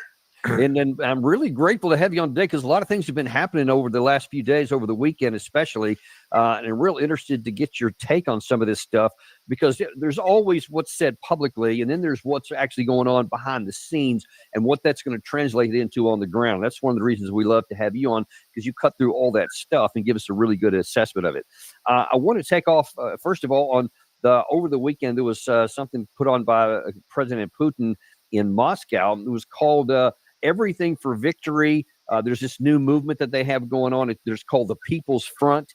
Then they're trying to mobilize the entire population to go on to Russia. Here's what Putin said over the weekend is the reason for he's doing this. The People's Front has truly become a massive social movement, thanks to the support of the vast majority of Russian citizens. Their desire to stand together for the principles and values that our ancestors passed on to us, to fight and work for the common result, the national success, peace and security of our children. I would like to note that since its creation, the People's Front has taken responsibility for solving the most complex and urgent issues, where it is difficult, where real, not paper, work is needed, where large projects need to be implemented, to respond to challenges, to unite the energy of people's aspirations. I repeat, the People's Front has become an effective institute of civil society, civil solidarity, consolidation, public participation, and control. 8,000. That's how many men have found freedom from the P word without starting with a confession to their wives. My name is... Now, certainly for domestic audiences, those words would seem to be very appealing. But you were telling me just before we went on the air that there are different views in Russia about this. Well, I think it's important to understand that from the very beginning, President Putin declined to use the term war. He talked about the special military operation.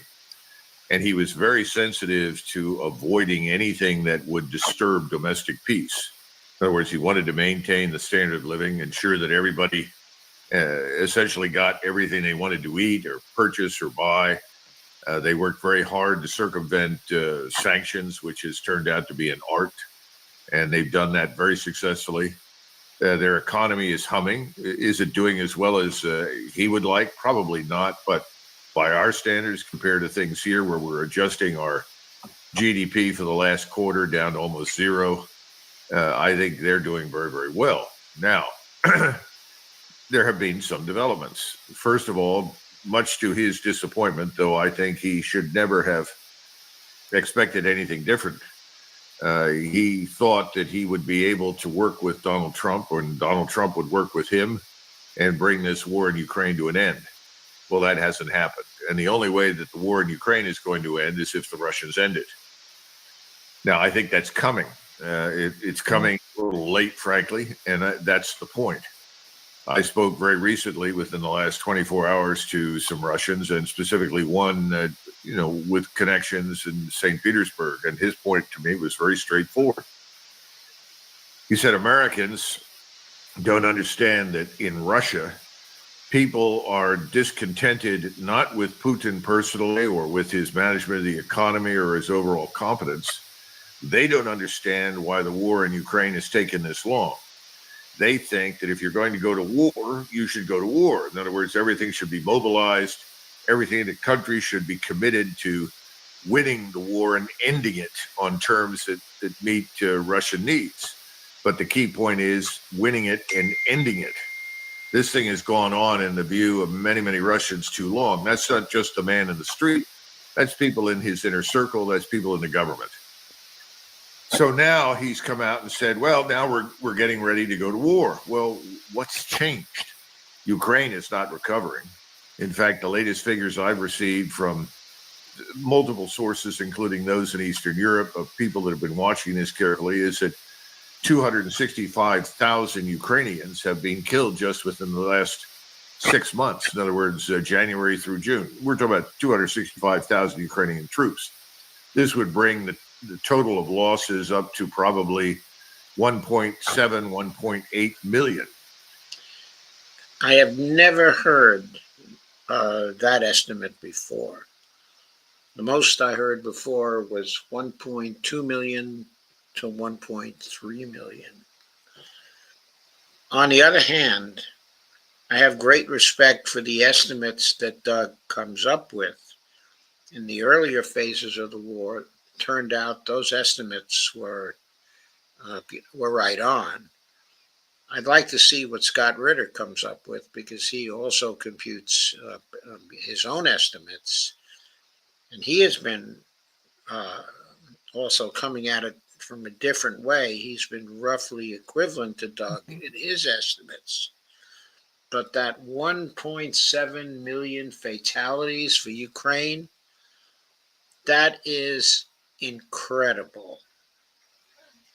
In order to understand how incredible it is, compare it to the fatalities the United States had in the Second World War.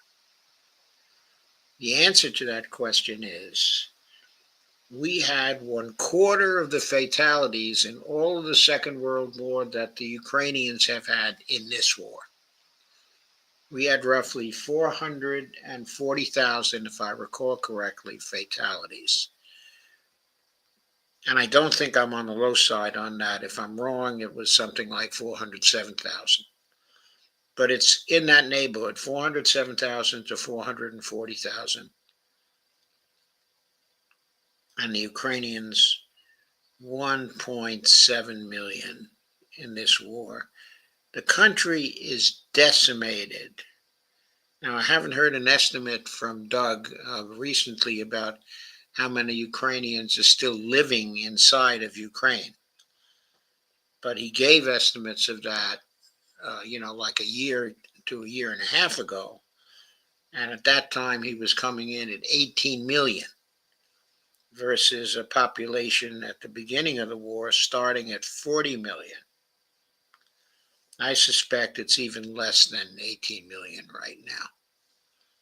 But the casualties are stunning.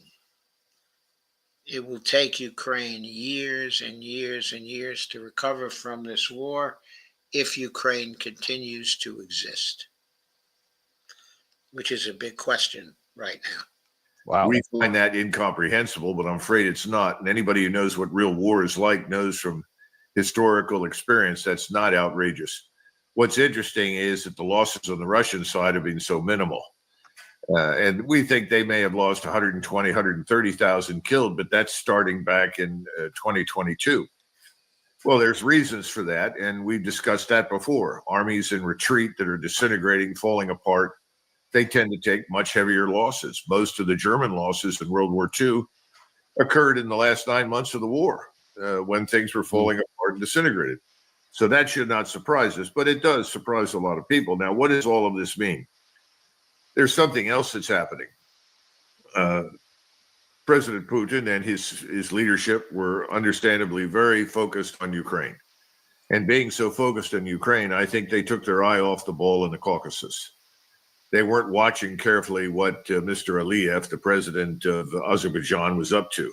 I don't think they really worried about it because Aliyev's father, who was a KGB major general, a member of the Politburo, and was viewed as absolutely loyal to both the Soviet Union and subsequently Russia, suggested there was nothing to worry about in Azerbaijan. Well, that's turned out to be wrong.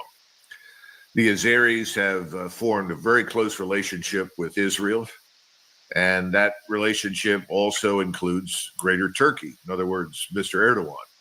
But primarily Israel and Erdogan and the United States all share similar interests right now in Azerbaijan. That is to destabilize and harm Iran in any way possible. Well, what's the worst thing that could happen to Iran? Well, the worst thing that could happen to Iran is for the Iranian country, the nation itself, to break up. And we know for a very long time that Iran has had various pockets of nationalities, though well integrated and part of the Iranian national state and society, they nevertheless still exist. And that includes the Azeri Turkic population in northwestern Iran.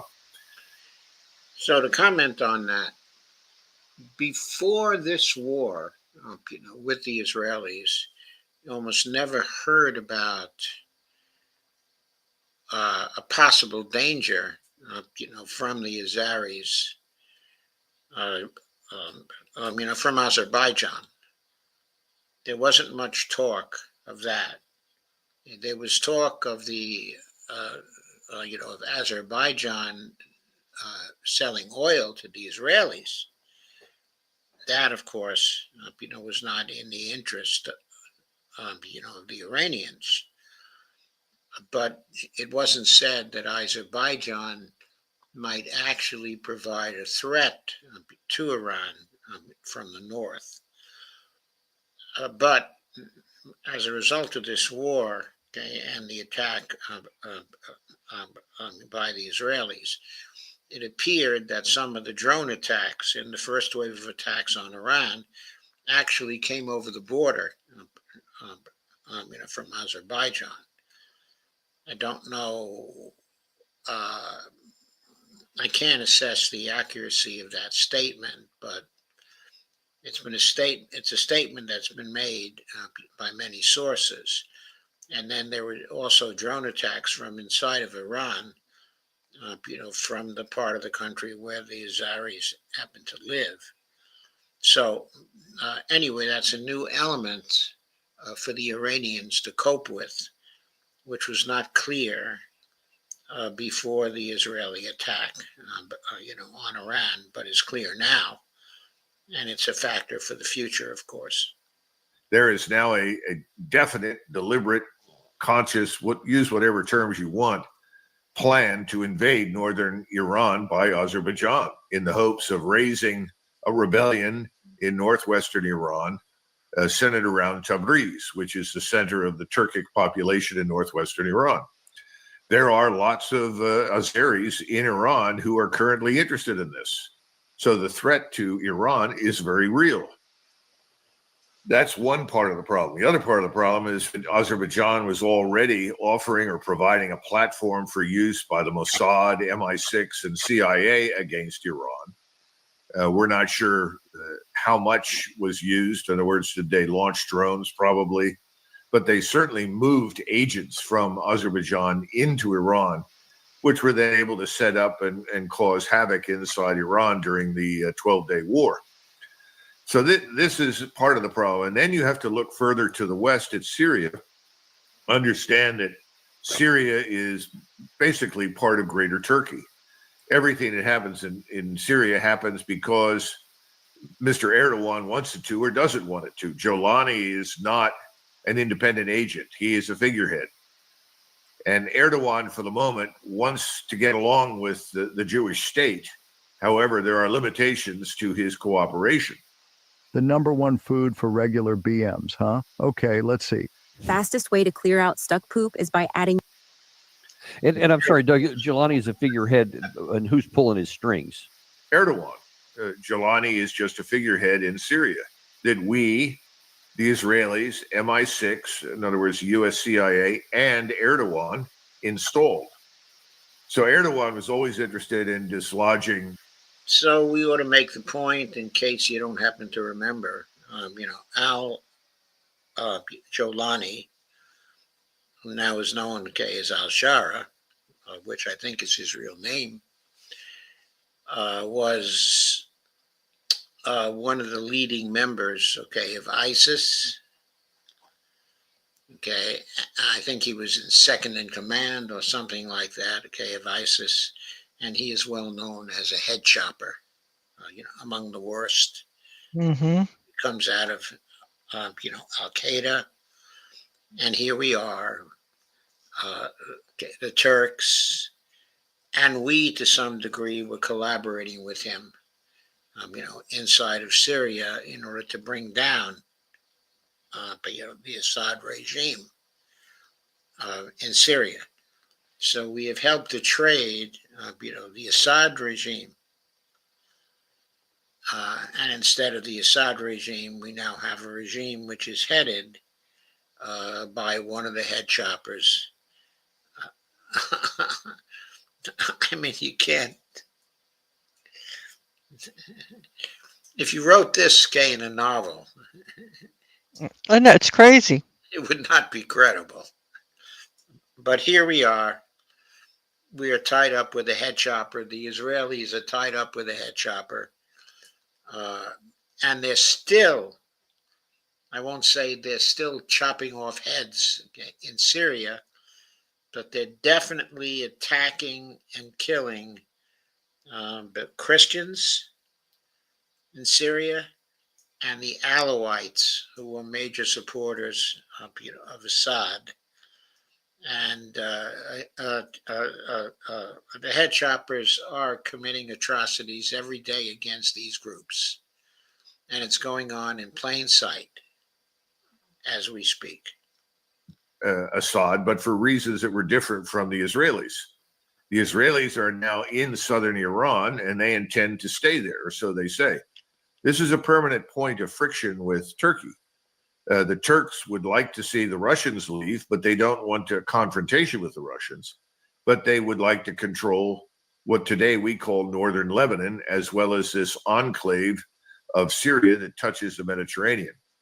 So the Turks have certain goals in the region. The Israelis have their own greater Israel goals.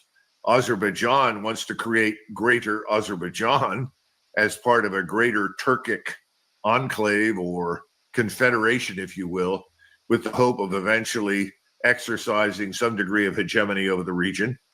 Then you have Iran to the south of Azerbaijan that is preparing for another round in the war. I think they expect the war to restart probably in September. It will take that long. So that's an interesting estimate. It'll be interesting to see if it works out in that way.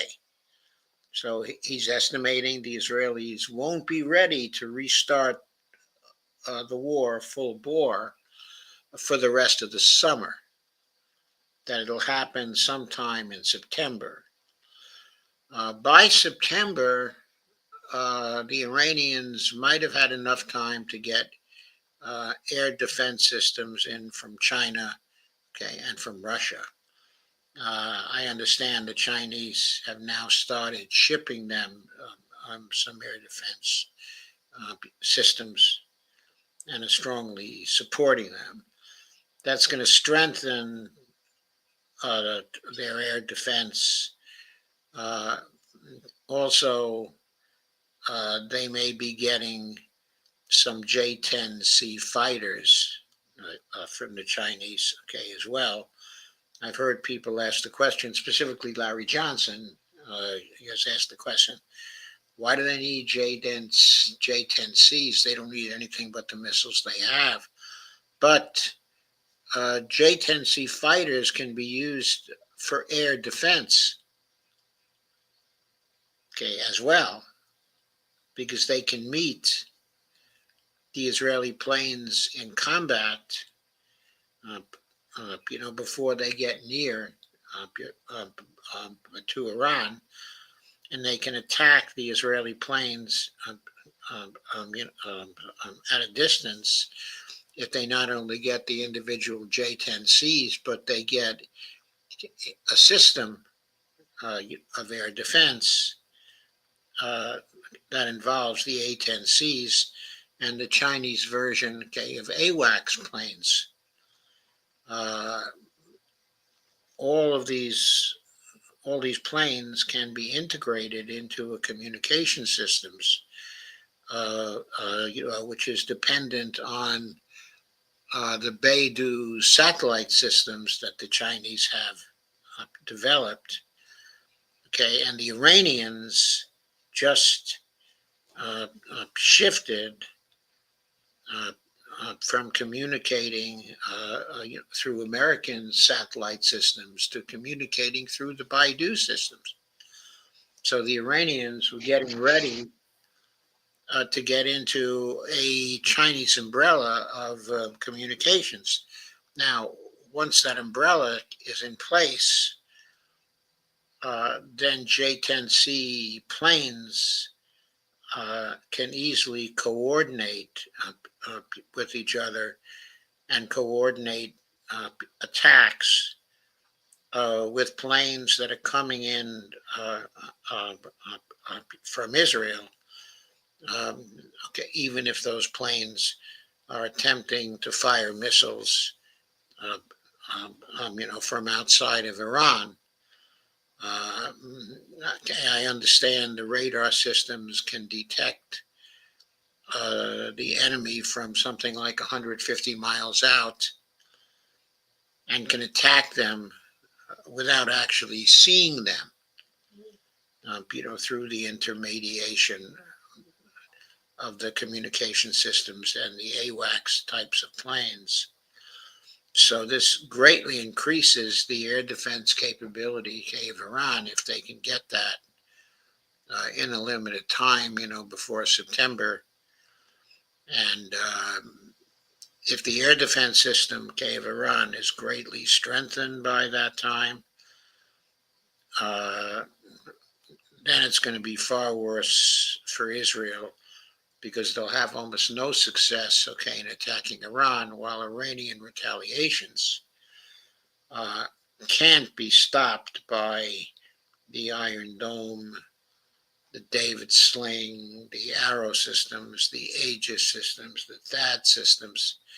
The Iranians have already shown that they can easily overload those systems and make them ineffective and stop the rise of interceptor missiles to block the Iranian missiles.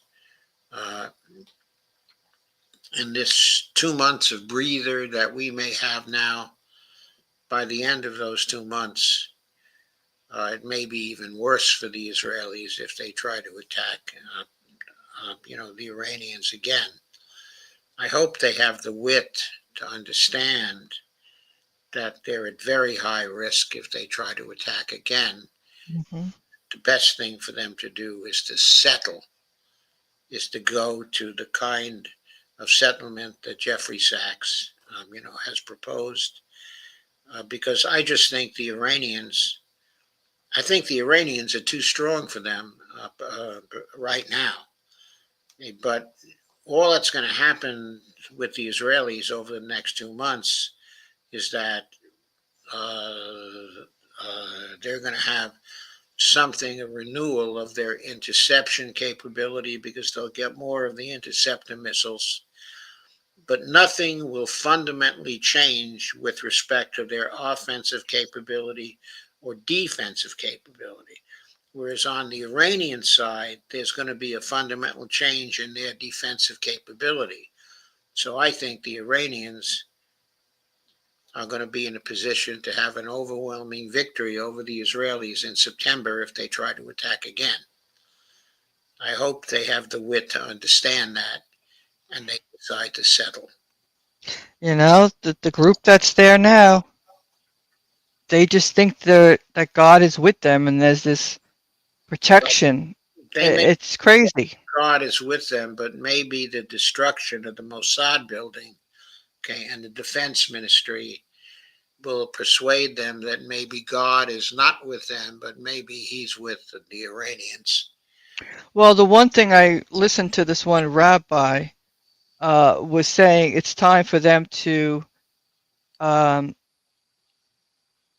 do you put it, to really study and stand back and where they went wrong, to really look at themselves.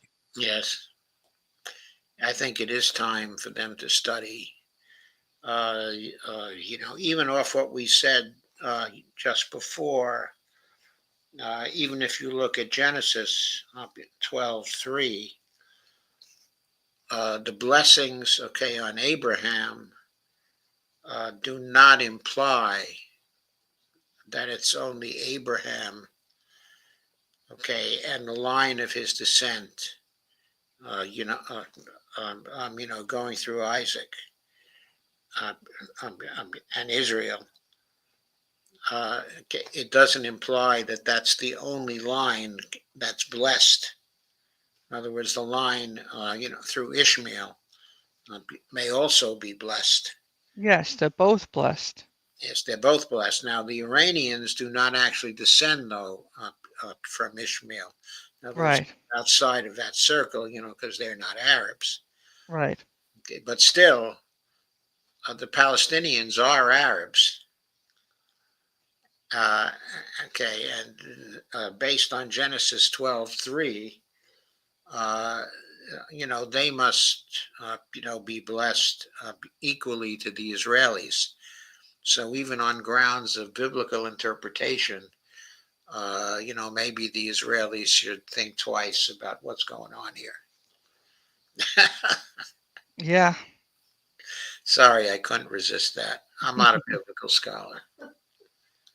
For radar. I'm not a military expert either. Missiles, munitions, and other things to find their way to Israel. So they're preparing for the next round of war. And at the same time, they're looking at this probable invasion from Azerbaijan, which they probably expect to coincide with an Israeli resumption of the war against them. Now, if you're sitting in Moscow and you realize all of these things have happened, it's unraveling to some extent Moscow's southern security area. In other words, Azerbaijan was seen as a component of Russian security strategy, as a friend, as someone that would be a force for stability. Azerbaijan has turned out to be the opposite. So the Russians are going, I think, to accelerate the end of the war in Ukraine. That may mean more devastation and death inside Ukraine, simply because no one will step forward in Europe or Ukraine to negotiate an end.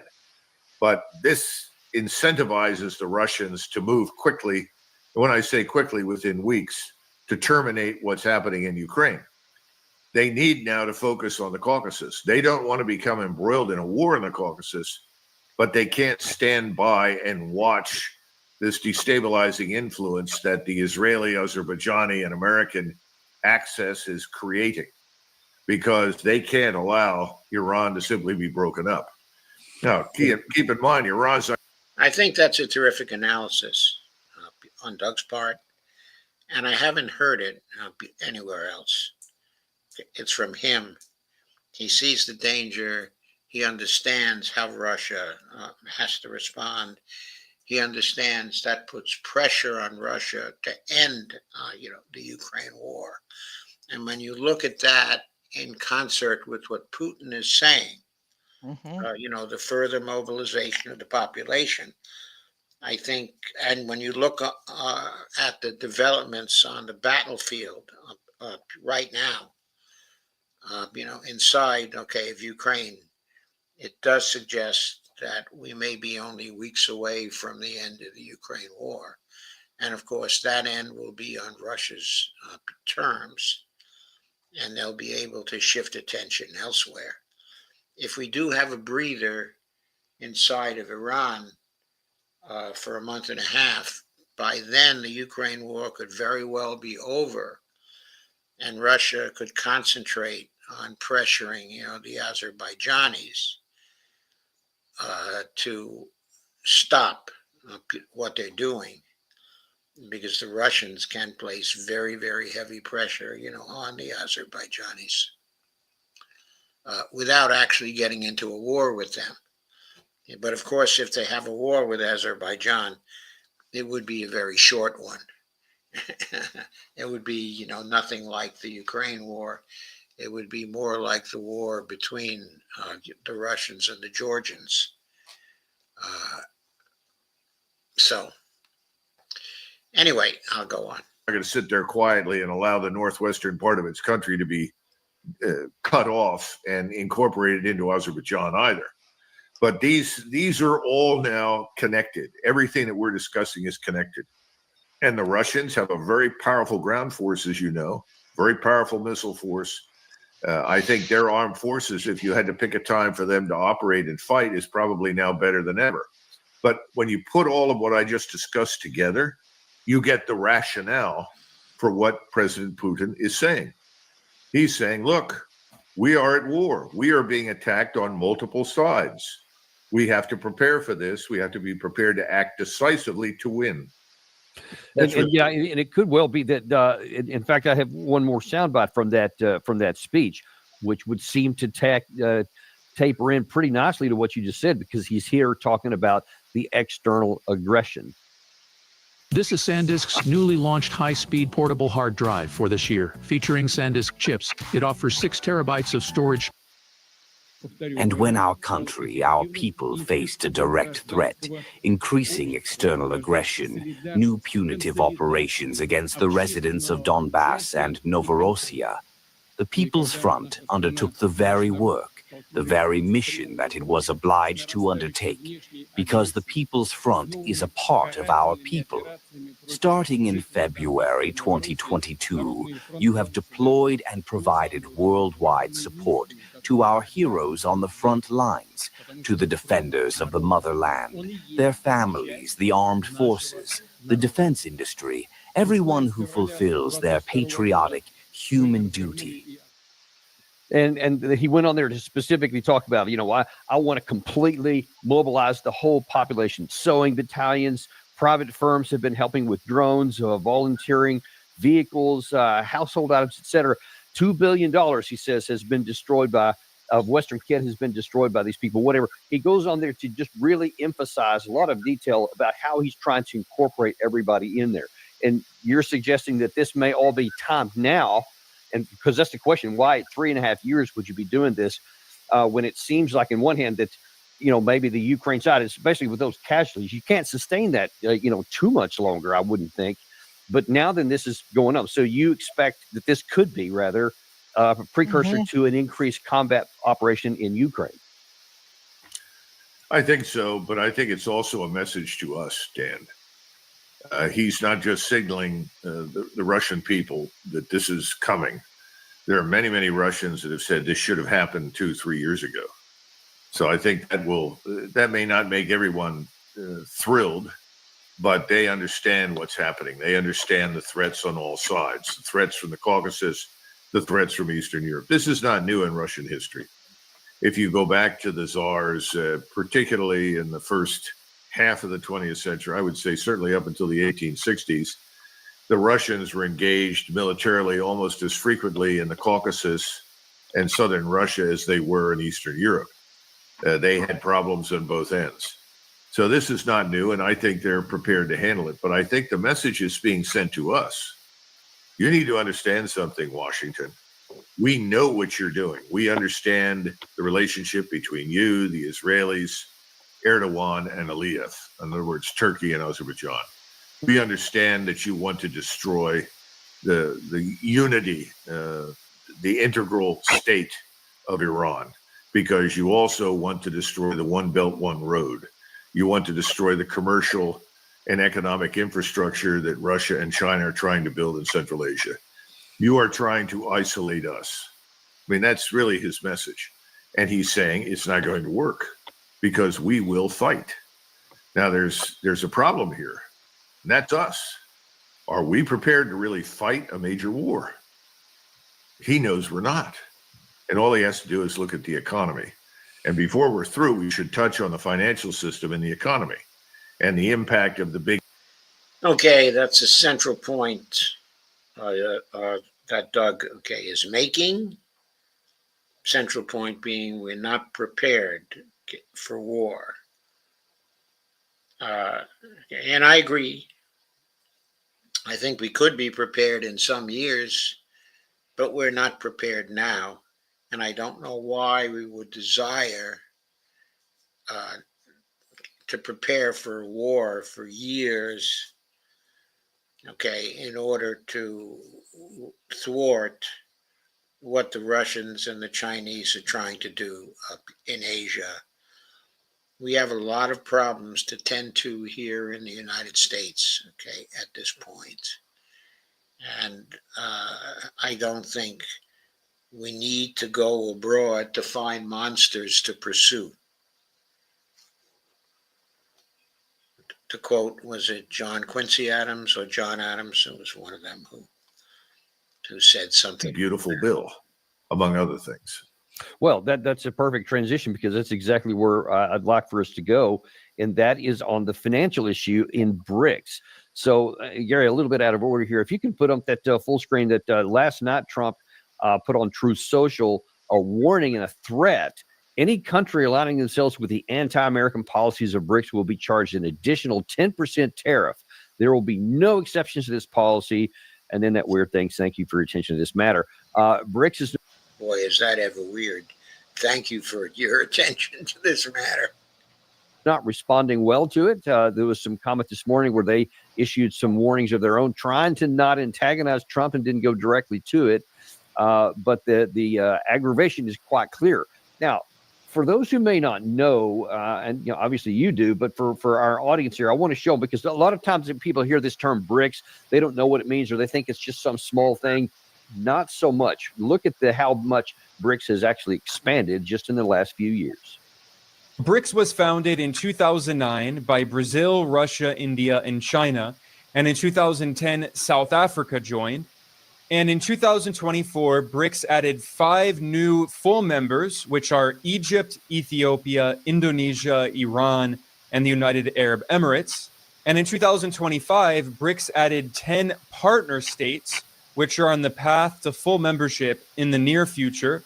Those countries are Belarus, Bolivia, Cuba, Kazakhstan, Malaysia, Nigeria, Thailand, Uganda, Uzbekistan, and Vietnam. Together, these 10 members and 10 partners represent the BRICS 20, often referred to as BRICS Plus. And together, the BRICS 20 make up more than 2/5 of the global economy. BRICS Plus is 44% of global gross domestic product, GDP, when you measure it at purchasing power parity, PPP. 44%, over 2/5. The only pants you'll want to wear this summer. Whether you're 50, 60, 70, or beyond, these are the comfiest of the world economy. Okay, and that's... Okay, that was a Ben Norton clip, from the geopolitical economy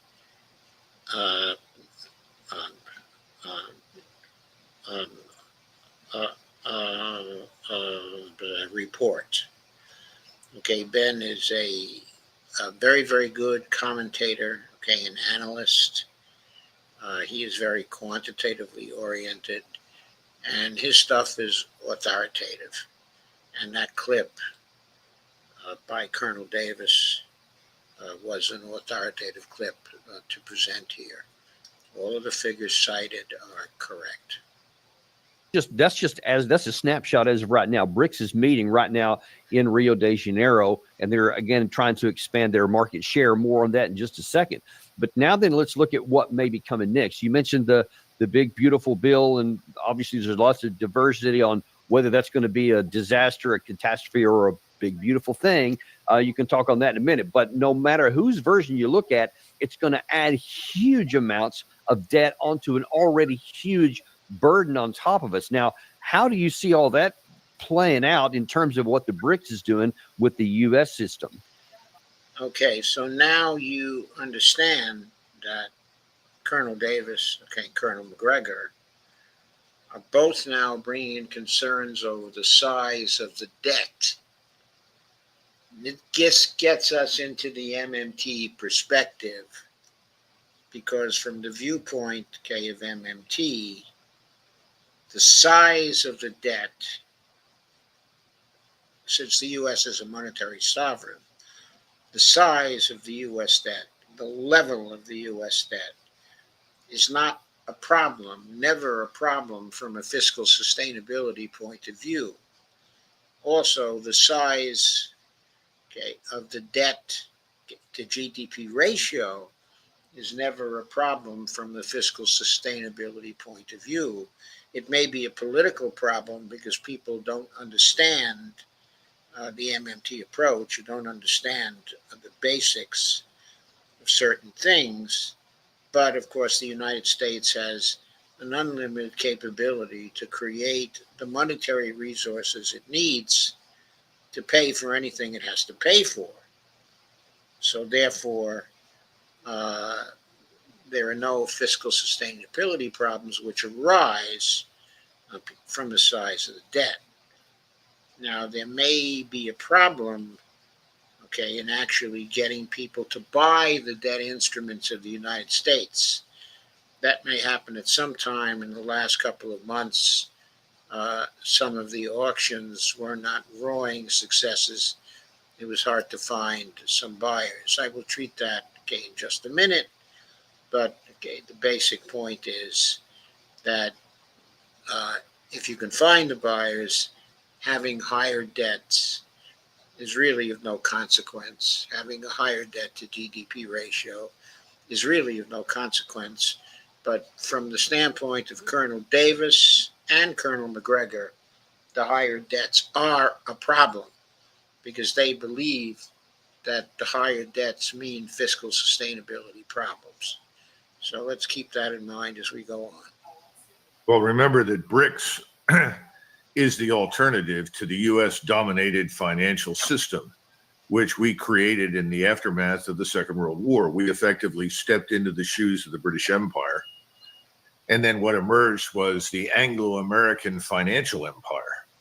In other words, we decided that we would create a system that would reward people for cooperating with us and giving us advantageous arrangements for trade, provided they used our dollar and slipped into this new Bretton Woods style financial system that effectively subordinated everybody's interest to our interest. Now, remember that for most people at the end of the Second World War, who were in poverty, who were in ruins, frankly, or were very, very behind in terms of economic development, it made sense to cooperate with us. But over time, this financial system has been employed as a means of bullying countries into submission. And we need to understand something. When we mention the dollar, we're talking about effectively a network where you use the dollar, you go through the SWIFT system, you settle all your accounts and debts with a dollar. And of course, you enter into what effectively is what we accuse the Chinese of, which is debt slavery. We accuse them of debt slavery. We're the ones that have been enslaving the world with debt through this dollar network. how do you get out from under the dollar network? Well, first of all, you end up with gold as a reserve currency, which is, as Nassim Taleb points out, is increasingly a fact. And then secondly, you stop using dollars to the extent that you're able. Now, how do you do that? Well, you have to go to another system. What's the other system? BRICS. Okay, so what's the problem if the dollar is no longer the reserve currency? Also, what happens if people start to use gold, okay, as the reserve currency? Now, there is a problem with using gold as the reserve currency of the world. What is that problem? Supplies of gold are limited. There's not enough gold to go around. There's not enough gold to support international trade. One big advantage of the dollar over gold, one big advantage of the yuan over gold, is that both can be in far greater supply than gold. So the idea that gold's going to become the reserve currency again for the international system is a flawed idea. That's not going to happen because there ain't enough gold. It would restrict the volumes, okay, of international trade. Now, that doesn't mean people have to stick with the dollar as the reserve currency. Not at all. People could shift to other local currencies as the reserve currency. Or they might not have a reserve currency. They might trade in local currencies. Or they might trade in a new BRICS currency. All this may happen. I'm not saying no. I just don't think gold is going to become the reserve currency. I don't think Bitcoin is going to become the reserve currency. I think it's going to be a fiat currency of some kind. Okay, it may not be the dollar, but okay, let's say the dollar is not. So what? Lots of monetary sovereigns are not the reserve currency of the world at this point. For example, the Australian dollar, okay, is not a reserve currency, but that doesn't seem to hurt, the economy of Australia. So we have to consider how valid is this idea that it's important that, the United States have the reserve currency. Colonel Davis and Colonel McGregor seem to be assuming both of those things. I don't think they should. I don't think it's that important that we remain, the reserve currency. Of course, from a military standpoint, it may be important, okay, because the fact that we've had the reserve currency has meant that we can source things from international sources much more easily to support our wars because we have the reserve currency. So it may be important from that point of view. But from my point of view, why do we have to have a greater ability to source our military supplies from other countries? I don't think that's necessarily an advantage if we're thinking of the long-term interest of the United States. Okay, anyway, let us go on with this. And they have this thing that the Chinese have helped develop called SIPS, which is the alternative to the SWIFT system, which is very modern, digital, and settles business across national lines. By the way, the SIS system is based on blockchain software. So it's much more modern than SWIFT. In many, many ways, it's about as modern as you can get. Why is all of this significant? Well, people are frankly sick of us because as time wore on, we weren't satisfied to bully people with financial means. We decided that we'd threaten them militarily if they did not do what we wanted.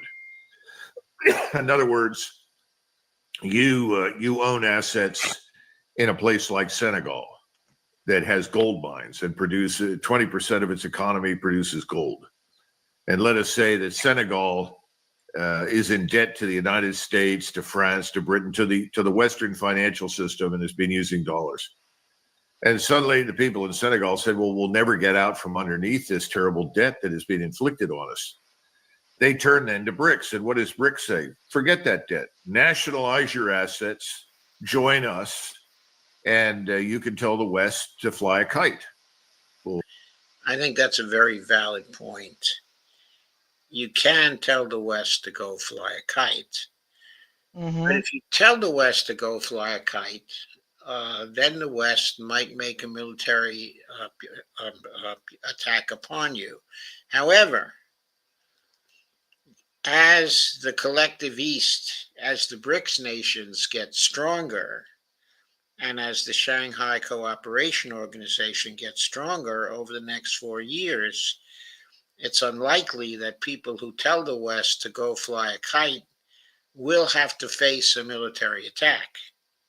Because frankly, in the military sphere, the Russians and the Chinese, okay, and the Iranians and other people who are central to BRICS are getting militarily stronger than the United States and the collective West. That's a reality that is becoming, really important. So it may be that nations that have very high debts that are crippling their progress economically,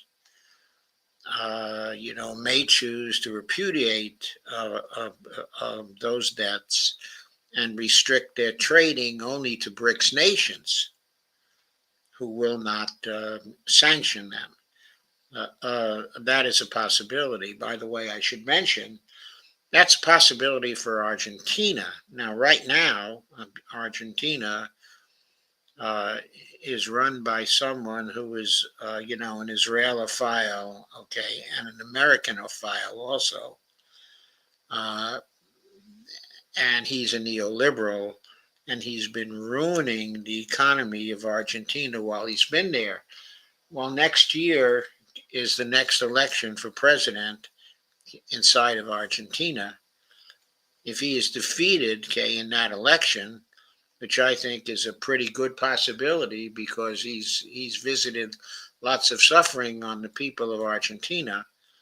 If there's a change, okay, in regime there, Argentina might decide to accept the invitation to join they got from the BRICS a few years back.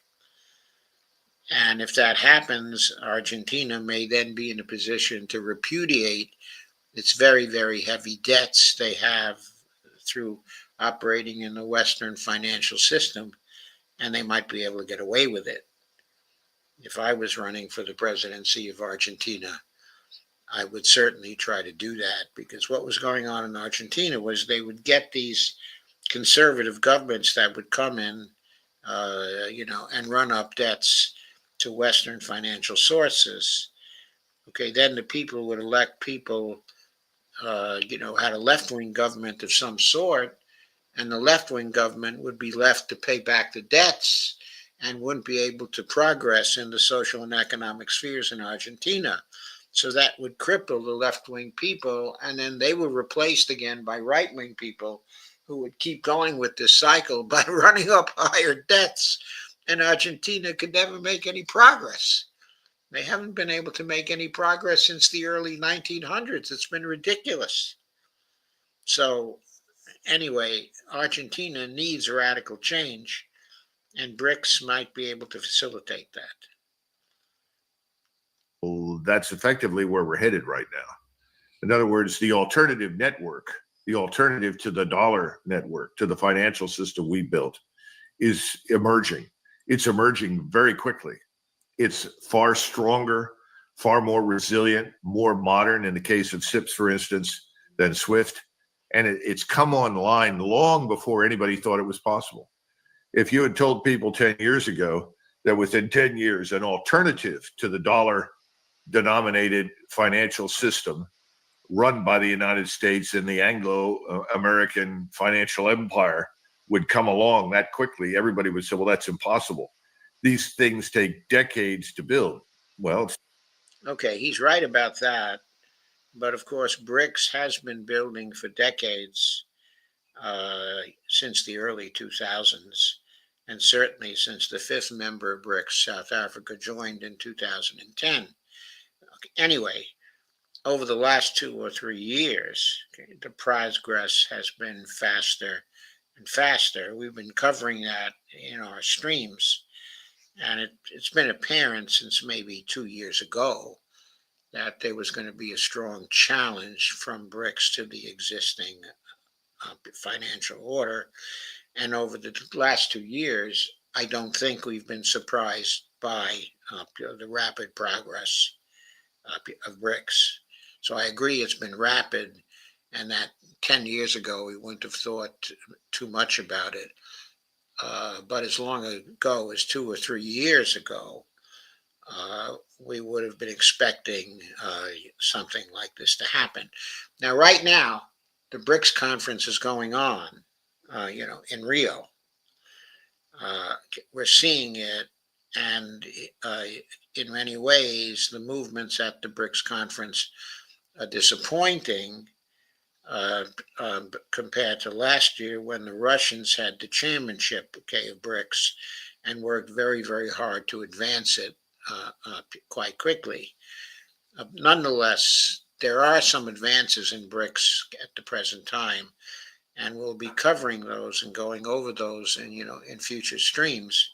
I'm sure we'll be covering some of what's been going on Saturday, in my streams, but things are continuing to happen, and it's all very exciting. But anyway, let me continue with some more of this. Oh, I guess I'm not going to continue too long now because it's 11:57 and I have to stop.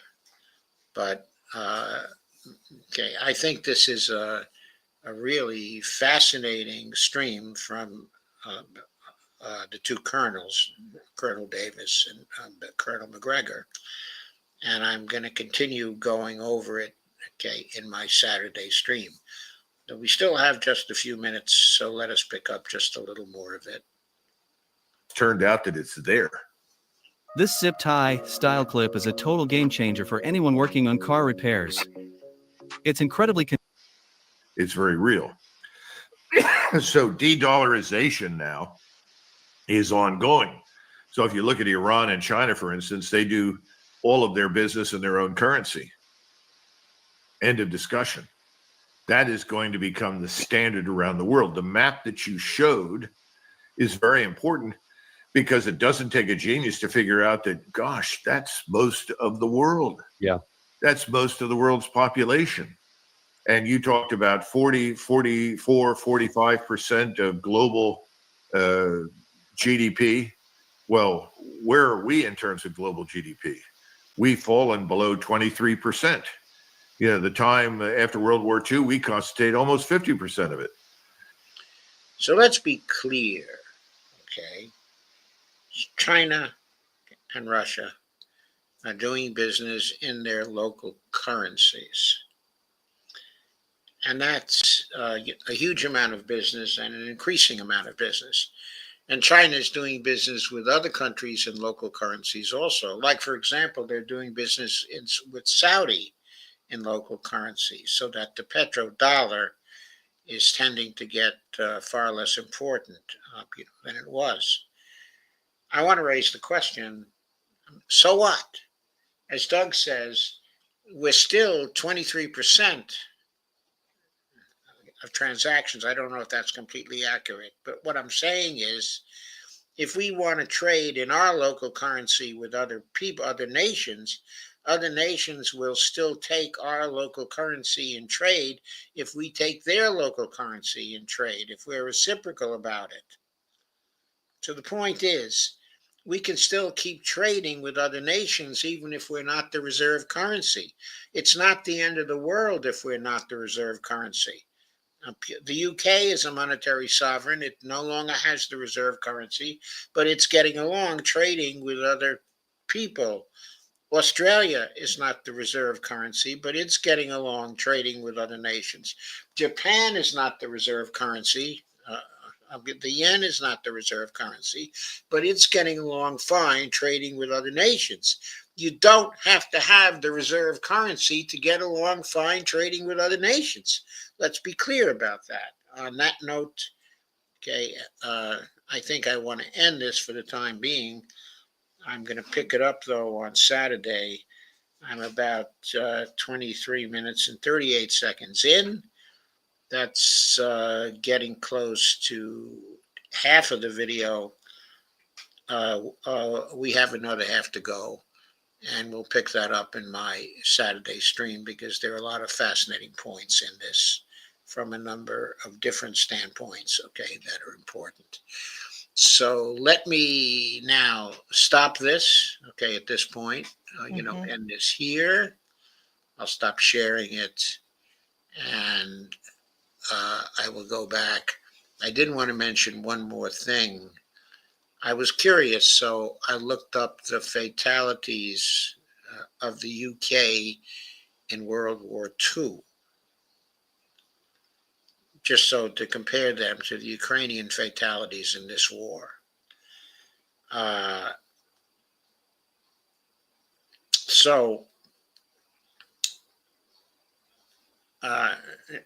Just Googling it, in World War II, the UK experienced approximately 450,700 fatalities. This included military deaths of 383,700 and 67,000 civilian deaths.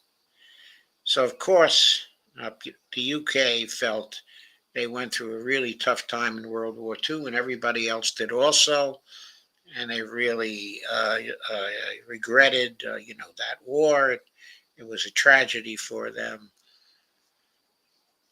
They had about a population of about 50 million at that time. They now have a population of about, I think the UK population is about 66 million, right now off the top of my head, if I recall. I just want to point out 450,700 doesn't compare to the 1.7 million incurred by Ukraine in this war. They started off with 40 million people. They have 1.7 million fatalities. I think those are military fatalities. I don't think they include the civilian fatalities. But if you want to understand how much of a tragedy that is, okay, for Ukraine, I think it might be good to compare with the UK, which was much more similar to Ukraine in population than the United States was. The suffering in Ukraine is just incalculable, and such a tragedy, and so irresponsible because we, the United States, were in large part the author of such a tragedy by using the Ukrainians as a proxy, by getting them into that particular proxy war.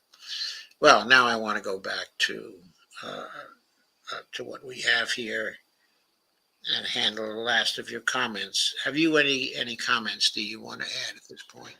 No, let's just continue on. Okay. So,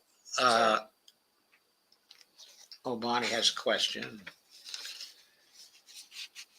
What is QM6? Oh, I never mentioned QM6. What I mentioned was MI6. Oh, well, what is it? Okay, MI6 is the UK equivalent of the CIA. Oh, In other words, they're okay. the prime intelligence organization of the UK. Okay, so,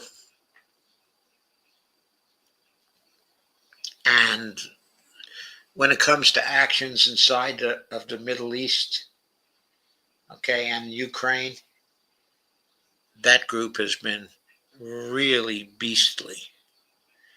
Mr. Wonderful says Netanyahu was behind 9/11. I read that before. So even Israel was helping ISIS in Syria. Yes, they were. Mr. Wonderful says the reports I see from Eva K. Bartlett, okay, and Vanessa Beeley's Telegram channels about murders of Christians in Syria and Palestine is daily, and the stories behind them are heartbreaking. Yes. Iran reported an uprising by the Kurds. I think it's not Erbed, okay? I think it's Erbil, okay, in Iraq. Erbil is an important center, for oil drilling, and it's Kurdish.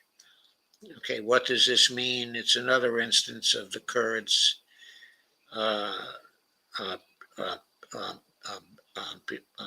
trying to get a political unit, of their own. It means a bit of instability, for the Iraqis, but there are millions of Kurds, inside of Iraq, and historically, they've been an oppressed group, but they have, a lot more, autonomy now. Important things to note: the oil wealth of Iraq is concentrated in the Kurdish area up north and the Shiite area down south. Okay, there's almost no oil, in the Sunni Arab area, in the middle of Iraq. Of the Iraq political system, until the overthrow of Saddam, was dominated by the Arabs, in the middle. But the oil wealth was coming out of the Kurdish areas and the Shiite areas. And that has been a considerable source of tension, inside of Iraq. Iraq itself, as a nation state, the boundaries were drawn, by the British and French after the First World War. The Kurds were denied a state. So the Kurds, which were a group of 40 million people, were divided up among Iran, Iraq, Turkey. D. What are some? Oh, there was some, of course, in Syria.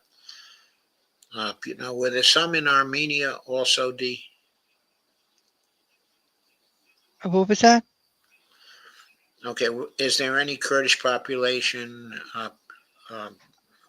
I believe so. It's small, I think, in Armenia. Yes, yes. Okay, they're mostly, in Iran, in Iraq, in Turkey, and in Syria. But there are some 40 million Kurds, and they're divided up among all those nations. And they have always wanted a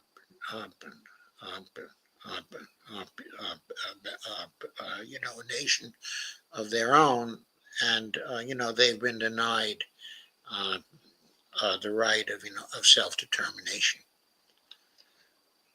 for them. So the uprising by the Kurds, in the Erbil area in Iraq, is another episode in their quest for independence, or at least an autonomous area, inside of Iraq. Now, right now, they have an autonomous area inside of Syria, but the Turks are trying to take that away from them. That was one of the major objectives of the Turks, in attacking Syria. Mr. Wonderful says, yes, Ben Norton does some good work. Yes, he does. Ben Norton formerly worked, with the Gray Zone, yes, but he and Max had a breakup. It was a bitter breakup. I'm not sure of the dimensions of it. And Ben then started his own place, and he's been doing very well with that. But he used to be based in the United States. Then he moved to Latin America for a while and was working out of, I'm not sure where it was. He was working out of for a few years. But in the last 3 years, he decided to go to China and to get a PhD in China. And now I believe he's working out of China. And his geopolitical economy work is really excellent, I think. I love it. And I love his streams. Nicaragua, Evelina says, thank you. Thank you very much, Evelina. Yeah, that's where he was. Okay, I always wondered why he didn't go to Costa Rica, but there's that. Anyway, he's now in China, and he's working for a PhD there, and he publishes articles, and he does, the geopolitical economy report as well. And he's a very careful reporter, and I like his work very much. So I think that's all we have for tonight, Dee. Yes, that should be it, and I'll be on tomorrow, or should we say later on? Okay. So at 9:45 p.m. Eastern Time. Okay, great. And what will you be discussing then? I'll see what the hot topics are tomorrow. Okay. Okay, so that's terrific. Thank you very much for joining today and for sharing. I'm sure the excellent attendance we got up today was very much due to your sharing work. You're welcome. It's always good to share. Okay, so thank you very much. You're welcome. And thank you very good for your contributions to the stream as well. Yeah, this was a great show, great discussion. Well, thank you. I appreciate that. And I do think it was a great discussion also. Yes, and, and good night, Bonnie. Good night. Okay, good night, Dee. Yes, good night, everyone. Good night, everybody.